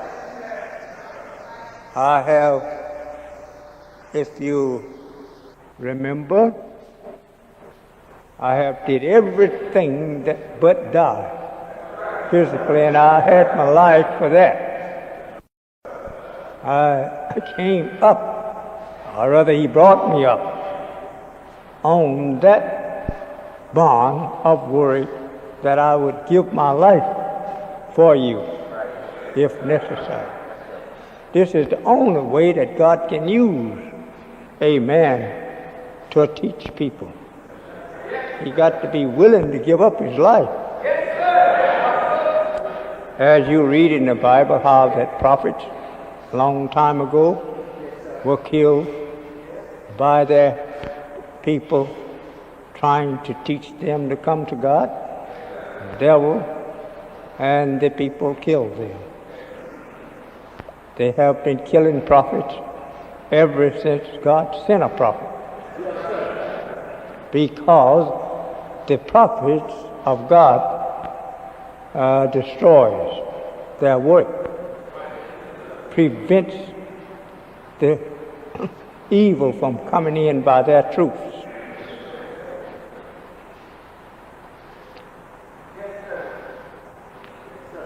Now comes Elijah, and that you read much of that. You start on Elijah and the kings of the Bible, and you read him until you get into the Revelation. This is kind of an important little fellow. He never taxed the servants. He taxed the kings. From the Genesis to the Revelator, you will find him attacking kings, not the servants. He fight them.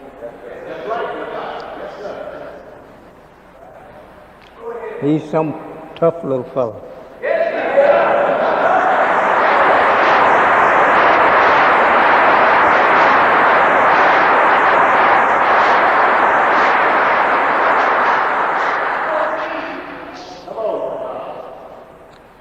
Yes, sir. And that man spoken of in the beginning of the book almost, he's spoken of as straightening up the old path and making a way for God to come to the people. He will make a path. And then your Lord, your God, whom you wish to see, will come seventh. After Elijah picks up a path for him. The way is too crooked for God to come in. Elijah must come in and make him some followers. This is what they call the pathway. He got to have something of his own to come after. All he wants you to do is just to give him a chance to claim you so he can fight the enemy who has helped you and the bondage of sin. So the book teaches us that Elijah must come and make a way for his God to come and get his people. Note, Elijah just makes a little few people so that God could have a claim on the whole. It's wonderful. Elijah straightens out the world of his people with just a few. Immediately here comes the owner of all. I think you should be happy to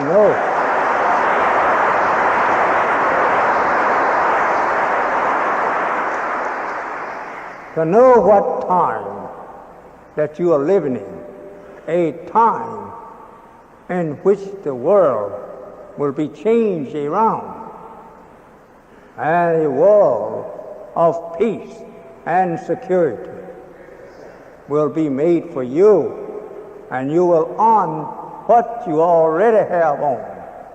You will have the freedom to use it as you please. Build a world that the people will be happy to live in it.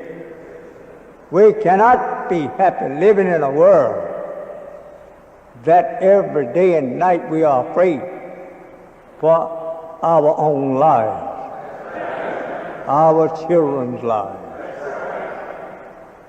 We don't want a world like that. The root of it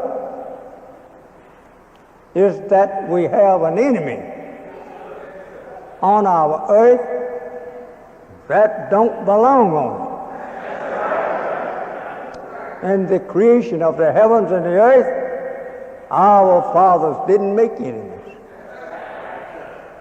No, they had peace.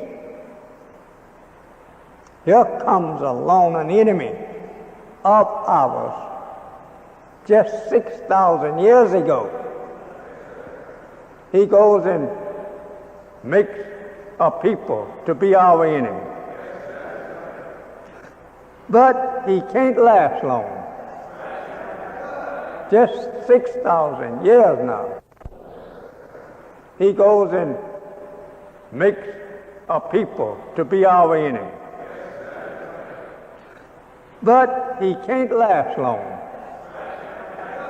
Just 6,000 years now. The people is all ready to throw him in the fire. Can't live with no such people. You can't get along with them in peace. So they must be removed. Not said to go and isolate them in some parts of the earth. He will come out, he's too smart. Go and kill and then burn him.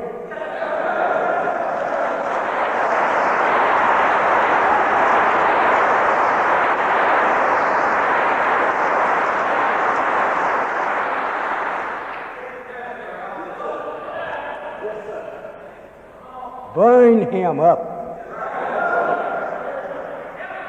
The Bible says root and branch. Get him.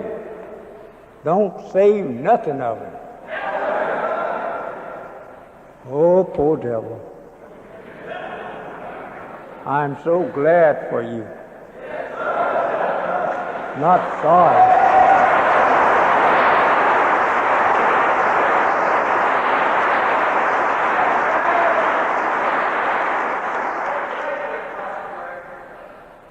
Look at our poor brothers, our poor sisters in the South. That the whole thing began to move north, out here in Indiana. Killing and burning our poor innocent people. You love a people like that? I should think you was insane if you did. See them, read of them, killing and burning your parents, your sisters and brothers. And now here stands God with a sword of eternal death in his hand to rid you and me of that type of people. And you love him so well that you'll start out defending him, trying your best to find some law of the Scripture that will try and defend him. But the Scripture don't defend him nowhere. The Scripture condemns him. It is you that he made ignorant, blind, deaf, and dumb, and filled you full of fear of him. That's why the Bible teaches you and me throughout it, fear not.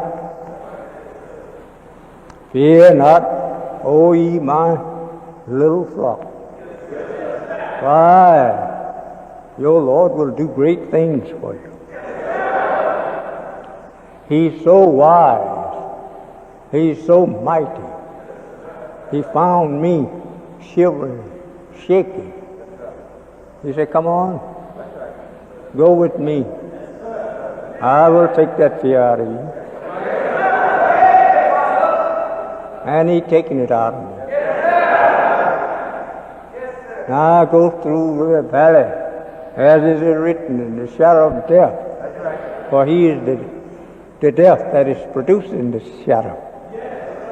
But I fear no evil. You that follow me, you are the same. You don't fear no evil. Because you have Allah on your side.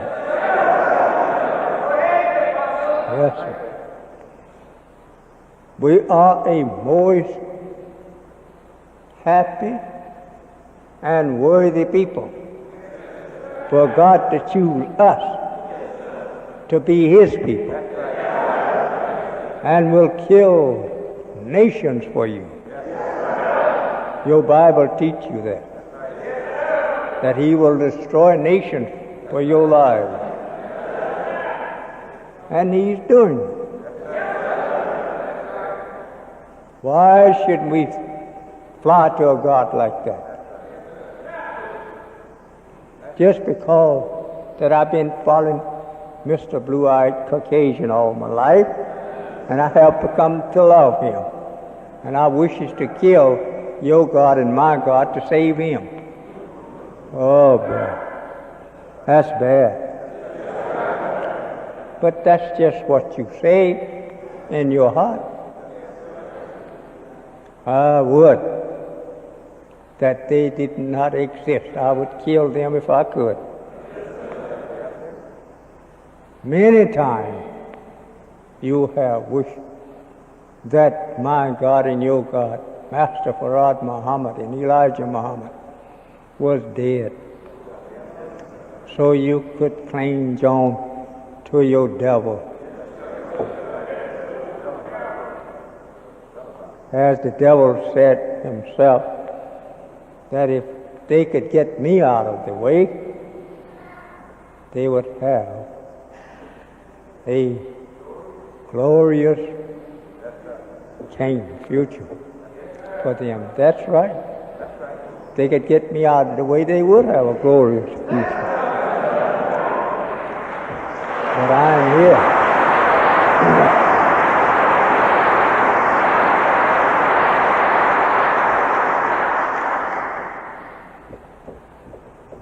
I'm here, and nobody can move me but He that put me.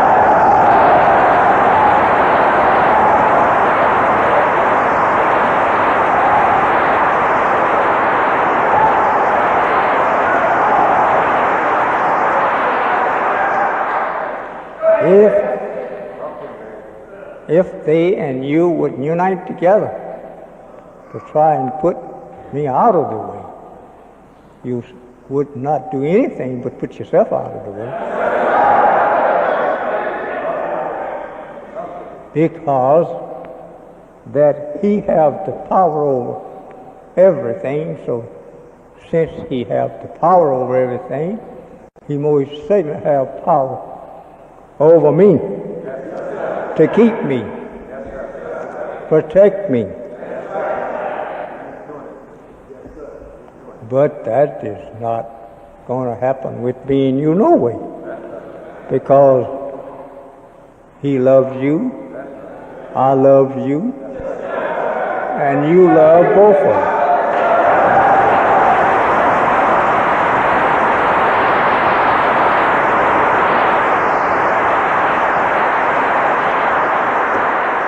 So we don't have nothing to fear. We have been out of our brotherhood so long in this world, till now we are joining up in it, and we are so happy to do that no one must not come around trying to make trouble among us, because we both love each other. That's right. I love you and you love me.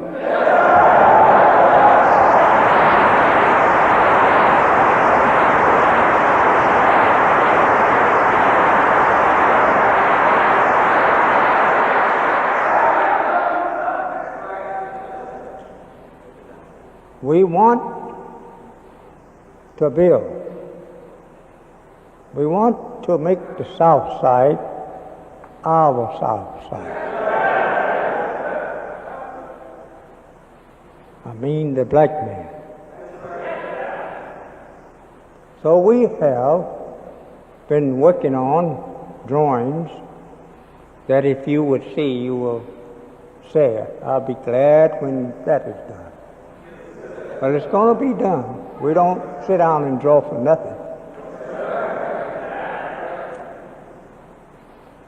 So we do believe by this time another year, the South Side as it looks today will not look like that within a year.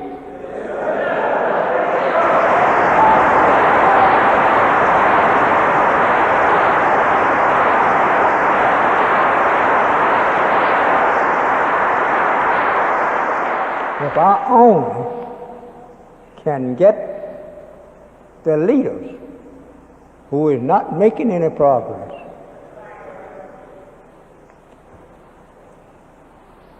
the leaders of Christianity and the leaders of what the devil, Caucasian, want them to do for him.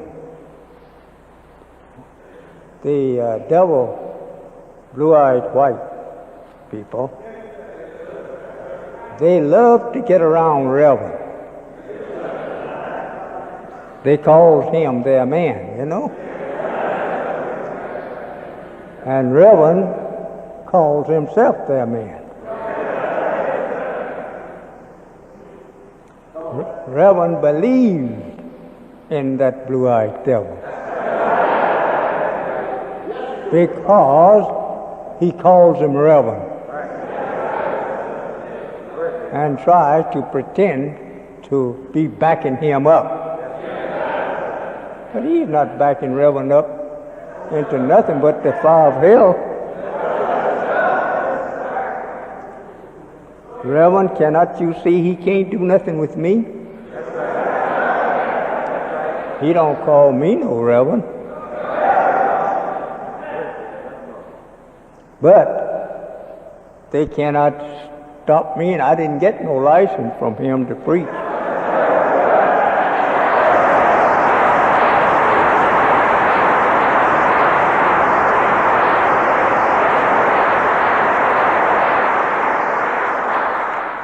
When a man say that he's God's preacher and have to be licensed by the world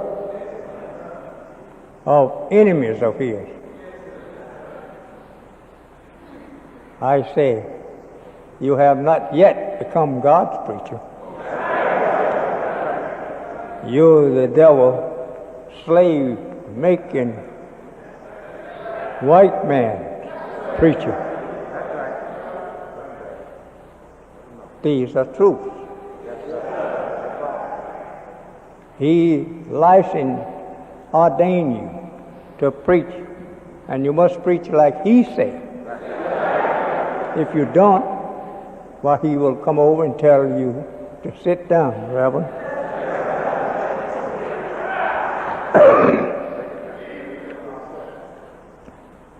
He didn't license me nor ordain me. I just went to preaching by orders of my God.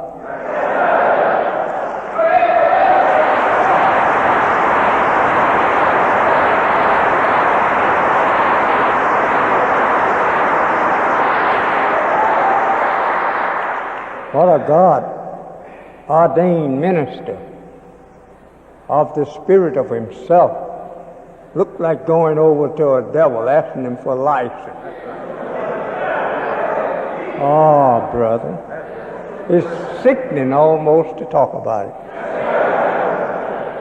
That my people is ordained and sent by the devil to preach what he tell them to preach to his people.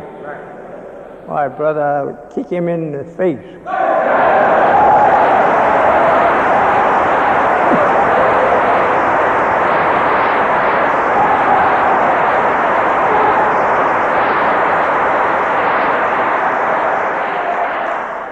Don't be afraid, reverends. Don't be afraid. As long as you're here with me, they're not going to run in here to bother you.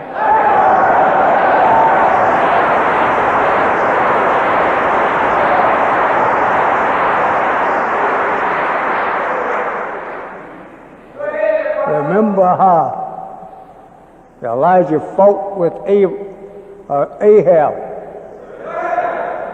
and proved his 400 preachers, liars. And he taken them and chopped their heads off. Now, I'm not going to chop your head off, don't be thinking. But I'm going to chop that one that he put on the altar.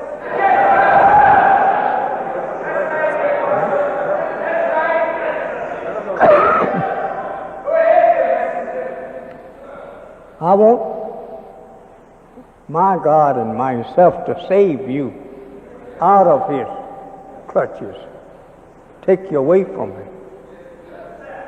You'll be preaching Islam overnight. But little you know it. If you take time and read your Bible, you will bear me witness that you have nothing that you should do but to come and follow Elijah.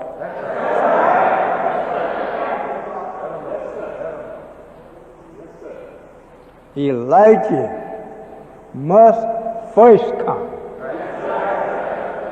Well, if there was a Elijah that was capable with the power of God, wisdom of God, to save the people, why do they look for him to come?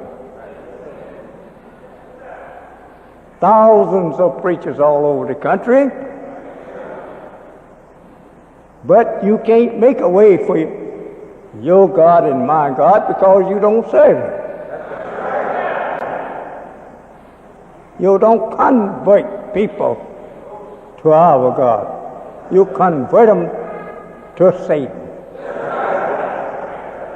the blue-eyed devil.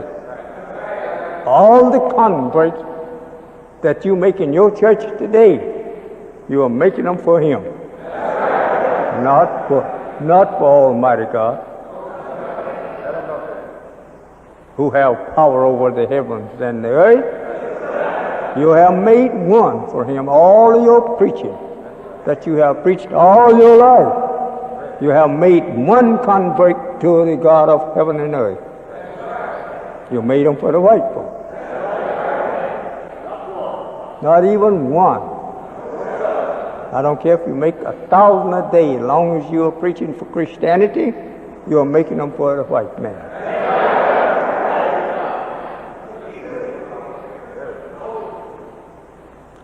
And he claims them to be his. Every Christian he claims to be his. Every Muslim I claim him to be mine.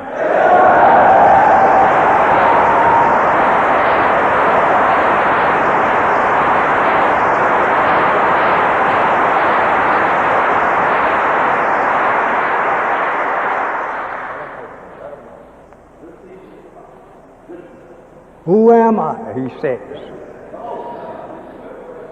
He said, I am that I am.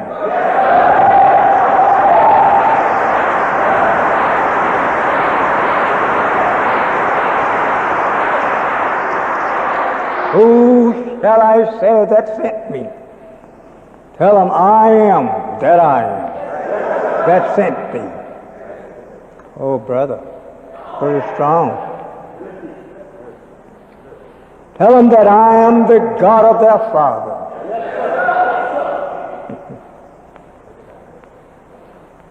He's a strong man talking. If he is I am that I am, what I am to believe in I am that I am. But tell them that I am the God of your fathers. That I have heard the moaning, the groaning of my people. I couldn't be satisfied sitting in heaven and hearing the groans and the moans of my people under hard taskmasters. So it moved me, and I am come down. Think of it. I am come down, not out of the sky, but I have come down from my high place to get in your place, that you may know I love you. Think of it.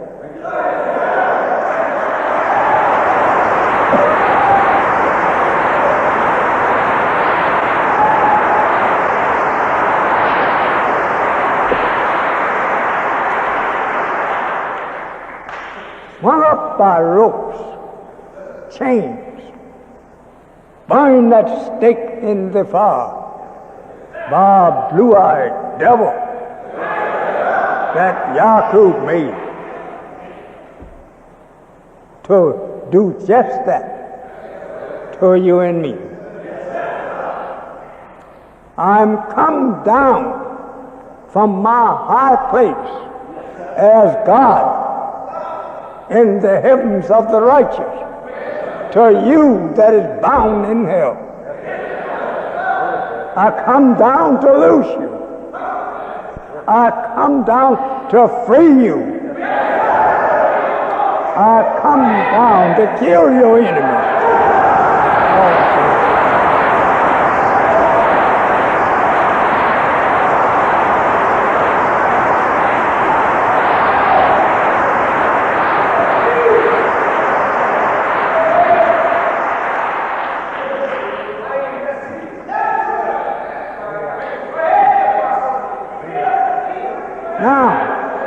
After we have read all these things of the past, now a similar thing coming to us at present.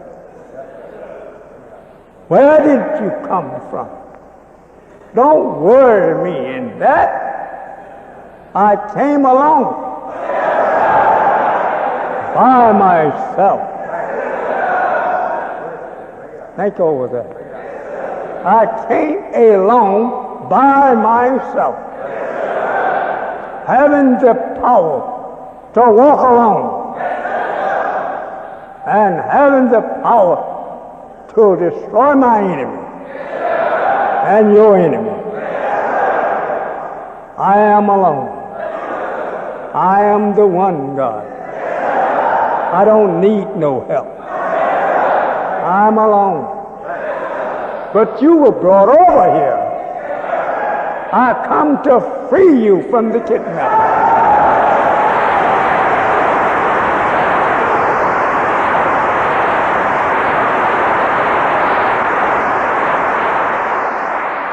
You did not want to come with that enemy, but they put you in chains.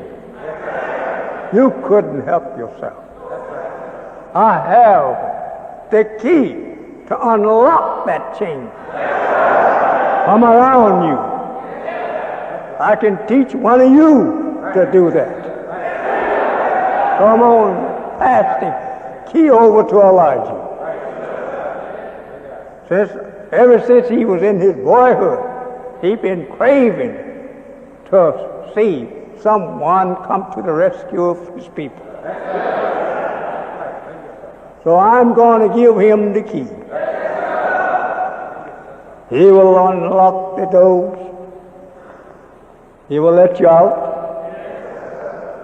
I'm going to put power in that key so that he can use it in locking up your enemies.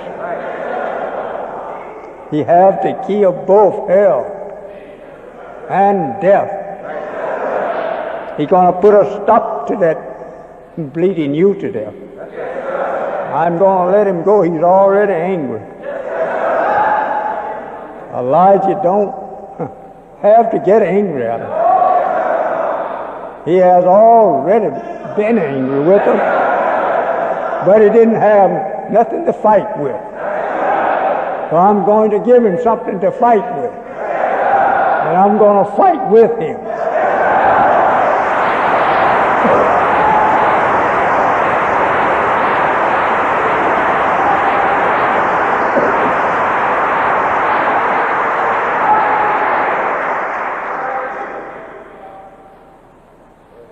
And the Lord said unto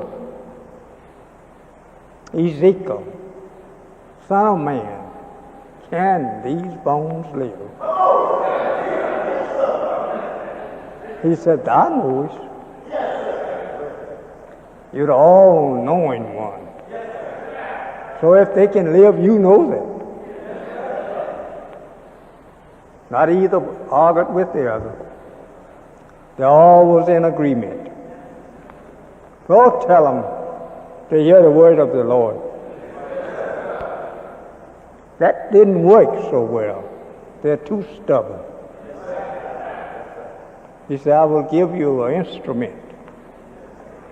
Make a better one for you. And you use that instrument that I give you. Go call on the winds. Tell them to come from all four parts. Call on them, Elijah. They will hear you. They will come and help you. Tell them to help you with these flames. Think over that. So merciful. He saw us as people slain, and that he told the messenger to call on the nations that he named winds of the earth to help him. So the nation of the earth is now sharpening their souls to help. It is wonderful to know that you have a God on your side today. Wonderful.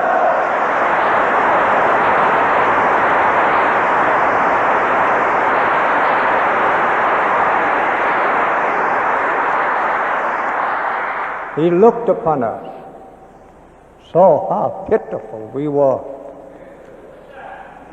He said, I found you in a day of love. It was the time of his love for us. But we was wallowing in our blood, or rather I should say, in our ignorance of God and of ourselves. Like a baby that has just been born and he's wallowing in the blood of his mother. Poor little fella. He says in symbolic language, there was no one to put a swaddling band on him. No one to wash him, clean him up. Just a newborn babe, just rolling in his own blood. No one to cut the navel cord. He's alone. That was a time of love, he said. He come. And he bandaged us up, and after he had washed us with the waters of Islam, he then bandaged us up. Then he says to us, you shall be mine. A mother coming from abroad. This is wonderful. The baby's here, but no one has thought enough of the baby to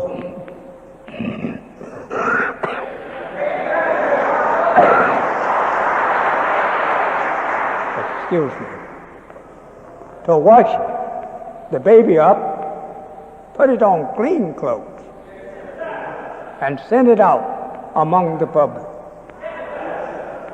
My brother and sisters,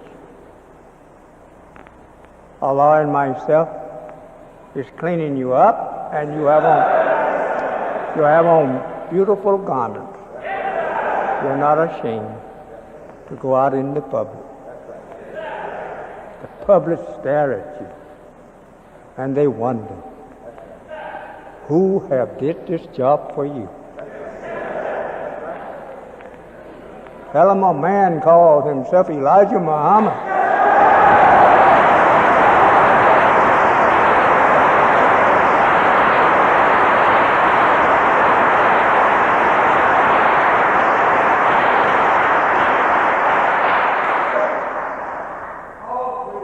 Both Holy Quran and Bible says after this work, he tells us, me, think over that, me and me alone should you fear. I am your Lord. I have gotten you. Think over it. I have now taken you and give to you my name, a name that the world must respect. It is my name. I will call you by that name, and the world will know that I have visited you. All praise is due to Allah.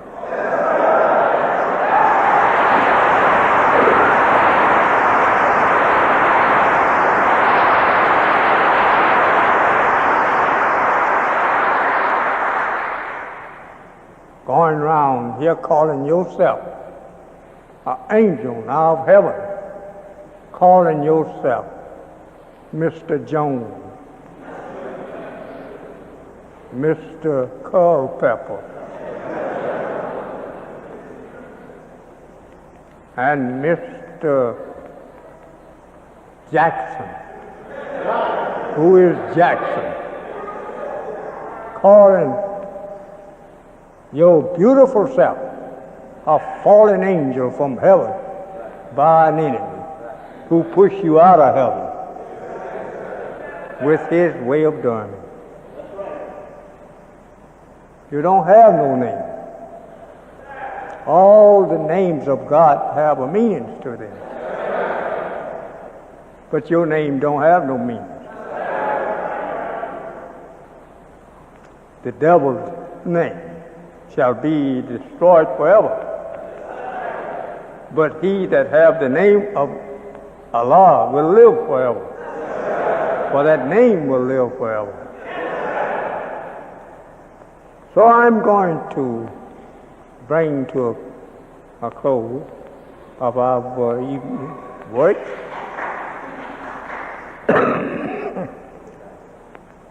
and that I hope you will do just what this old Christian song says.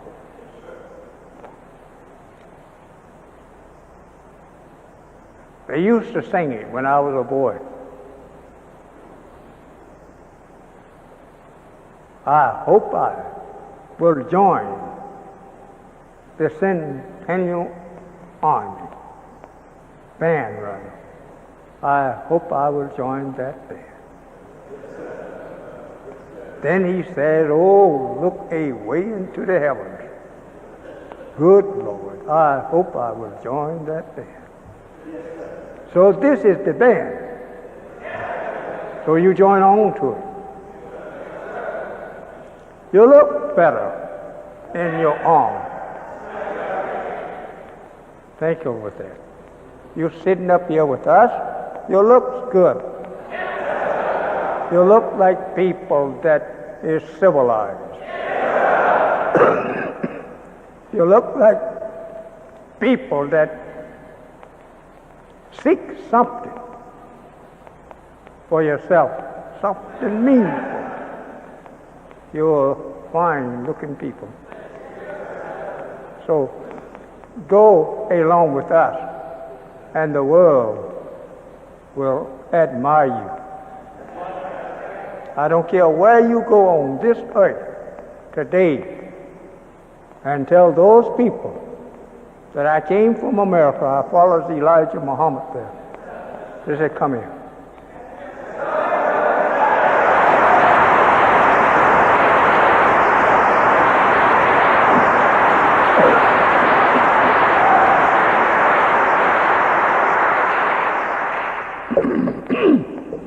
Any place that you go, you will be recognized and respected.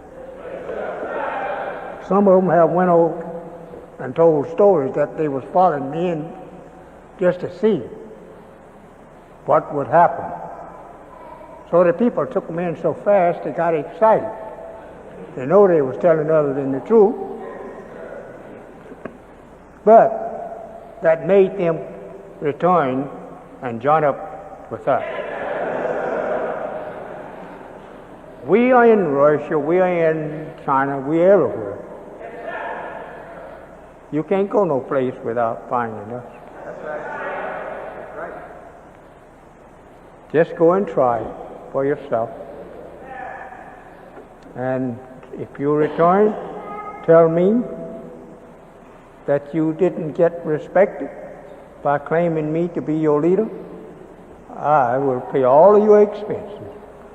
Then I will go over there myself and ask them why. Naturally, they're not going to pay too much attention to you if you go over there looking for whiskey and beer. Even if they drink it themselves, they know you shouldn't drink it.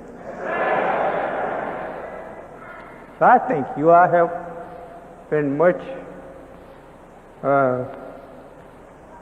inspired into the spirit of Allah just to come out here and look at you. Any man loves his family. If he don't, he shouldn't have a family. All men that have families, they should love them. Do good to the wife that brings into the world increase of yourself. We can't do nothing but plant seeds, but we should watch the seed and help it to grow. One thing we must remember again, that we are up from slavery with slave ideals towards self and towards our wives. Our wives is far more better than we think they are if we show better to them.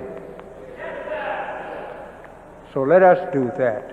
Let's show them good, that we are good men. And they won't want to go away from you. I don't see nothing out of your house that you should go after. If you have a black woman there, you have the best.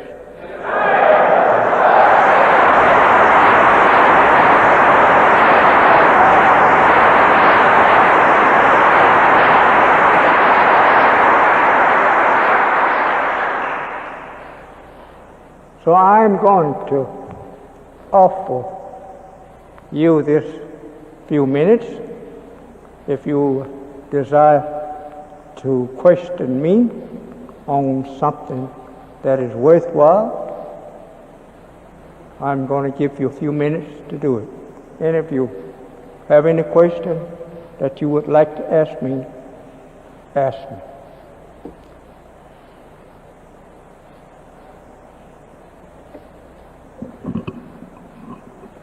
No one cared to ask you no question. Yes, brother. Pardon me?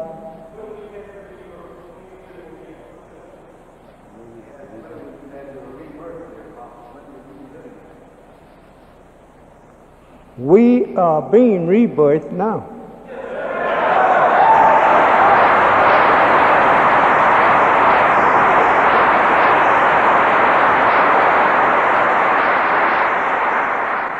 As the Bible teaches you in Paul's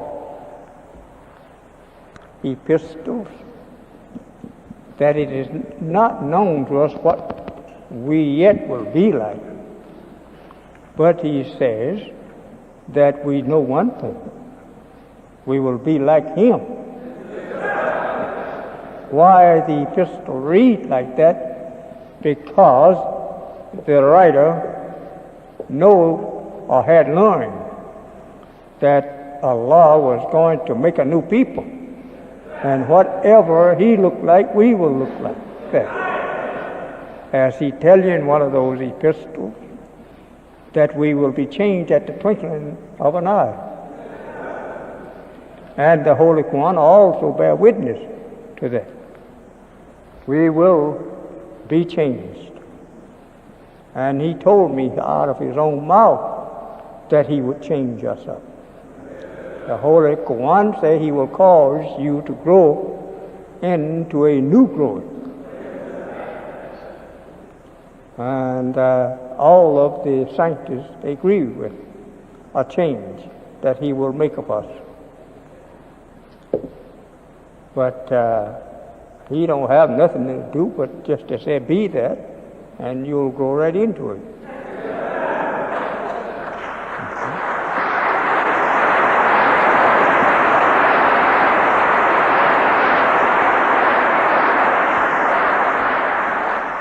As we know how the devil have made us ugly, disfigured, and whatnot, we don't want to be like that always. So he told me out of his own mouth that we will be a different people. And so I don't think you have to ask me, will it make us ugly? For he just leave us alone. We're already there.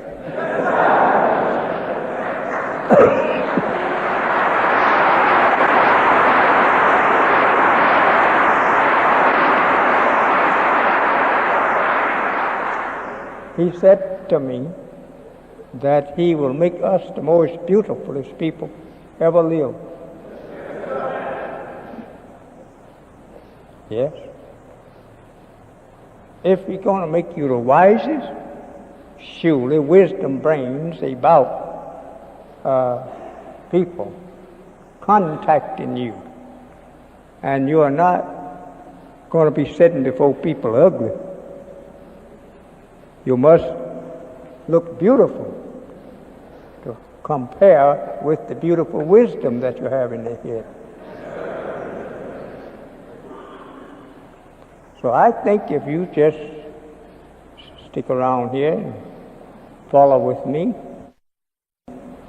I think you'll have everything that you ever imagined that you wanted.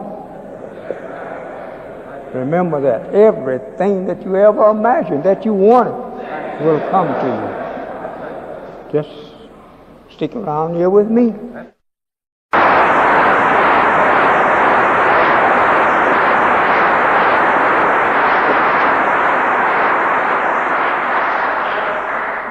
So I am going to dismiss you now, and my brother here, he has something to say to you, but I am about through myself, and I'm going home, and I may be back soon to see if you are following me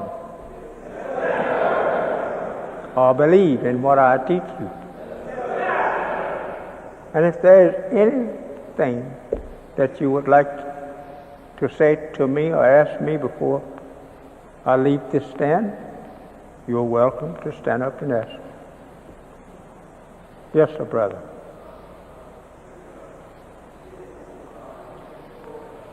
I think, brother, you better come up closer.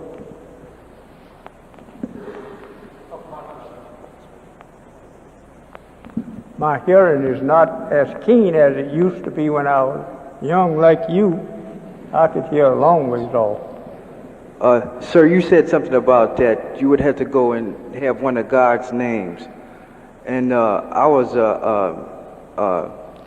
I think it's about 3 or maybe 4 or 5 years ago that I noticed a lot of friends of mine start naming their children after certain Asian names, you know, and I would like you to clear up whether that's no good, you know, and that you had to get a name from God. Is that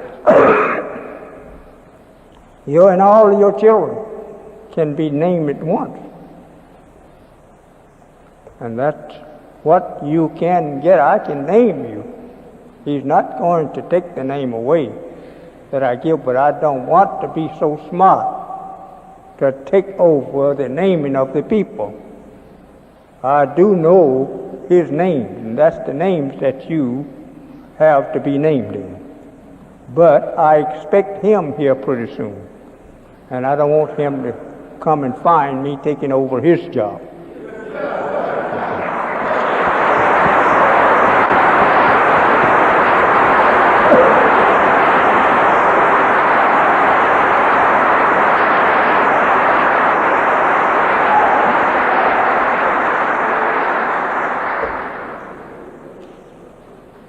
Assalamu alaikum. Wa alaikum salam. I would like to take this opportunity to express my very sincere thanks to the Honorable Elijah Muhammad for all that he has done for black people throughout the universe.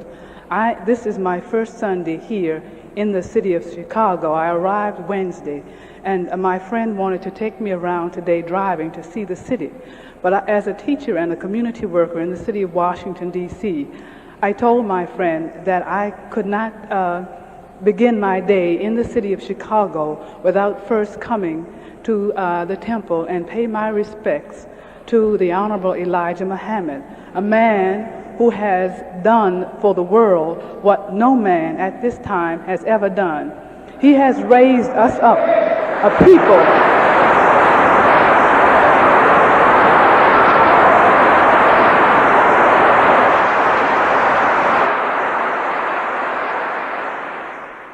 He has raised us up a people lost and found. He has made the whole world stop and think and define themselves. He has made black people ask the question, who am I? And he has told us who we are. And he has told us not only who we are, but what we are to do and what directions in which we are to move. He has made the greatest minds stop and think, and they have reevaluated their thoughts, their teachings, all that they have learned from some of the greatest universities in the world. And they have seen that the messenger of Allah has the truth and the light, and they have moved in that direction to bring us the freedom and the justice and the equality and the independence that the teachings of the Honorable Elijah Muhammad has led us to.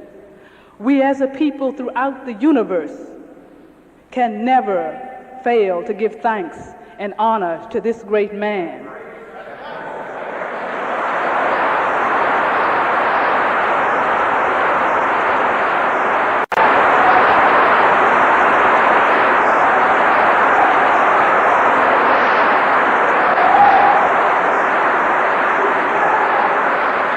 And not only has his teachings raised up a black people, but all races of the world have stopped and taken a good look at themselves and said, what must me do to free our people? I am a community worker, and I have come in contact with people from all over the world, from people of all religions, all faiths, all walks of life, all professions. And these people have said that it is because of the Honorable Elijah Muhammad's teachings that they have gone back unto their own and said that we will do the things that the Honorable Elijah Muhammad has instructed his people do to free our people from oppression. the Asiatics, the Latin Americans, our brothers and sisters throughout Africa, our brothers in West Indies, our brothers and sisters in Haiti. All these people have stopped and re-examined themselves, and following the teachings of Elijah Muhammad, are bringing their people out of oppression, out of slavery, suffering, and death, to freedom, justice, equality, and independence. And for this, we pay tribute to the Honorable Elijah Muhammad. Assalamu alaikum.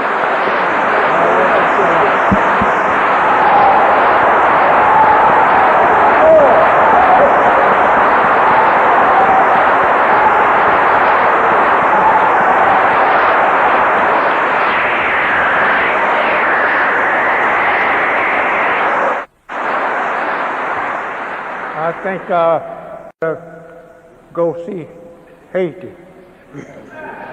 I used to read about it, and read about how some of the citizens prayed that Allah could take away the hibiscus. He could take away everything of the olive, but please take away from them the shadow of this white man.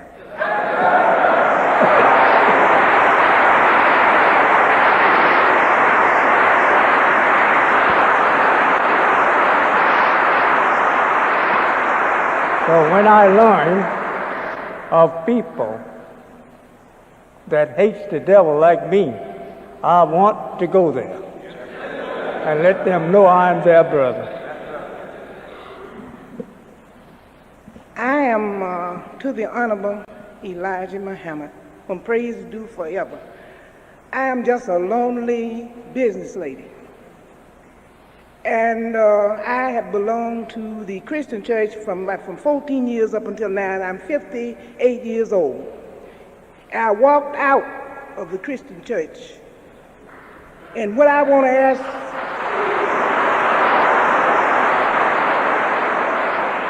what I would like to ask the Honorable Elijah Muhammad, I was in distress. The white man came one day to cut my lights off in the store. I was lost. I had no money. I talked to God because I always believed in God. He locked the doors and didn't let me in to cut my light. I have the business on Indiana. Ordinarily, I would have walked across Indiana to go downtown after I made up my little sum to go pay the light bill. But something changed my life and sent me to 37 in State Street. It was a little black woman. I said she was God. She walked between me and another lady. People don't believe this today. I got to say this.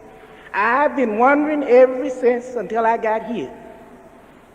She said, "Young lady, you are a minister." She said, "Have anybody told you this before? Don't you believe it? So you can speak to little children and listen.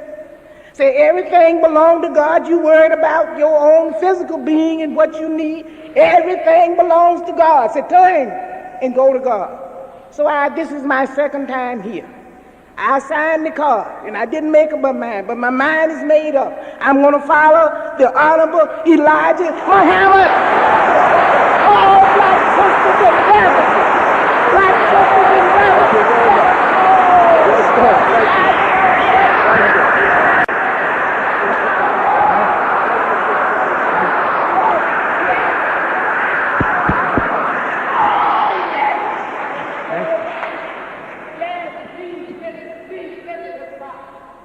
Thank you.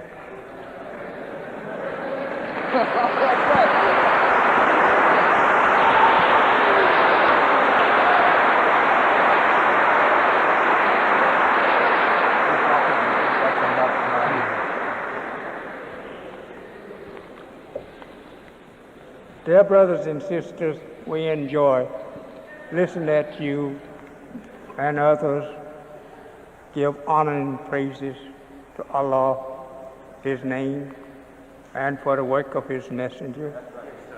I thank you. But at this time now, we're going to dismiss you, and we expect you back here every day that we are open with the teachings of our God and your God and his religion. So I have enjoyed myself here with you this afternoon, praying always that you be beloved and saved to see the hereafter when the devil has been destroyed and gone back to that which was prophesied that he would go into, his well-bought doom for mistreating the poor black man in America. I thank you. And now I will turn you back in the hands of our assistant minister. Brother Shah will take care of you from now on, and I hope that Allah will bless me to return next Sunday to be here with you, as I don't want to be no other place but right here looking at you. I get great joy out of this. I see my reward coming to me from our Lord for bringing you here through the attractions of his word. Thank you. As I say unto you, may the peace and the blessings of Allah go with each and every one of you to your homes. And try and fill this place up as often as you can. Salam alaikum.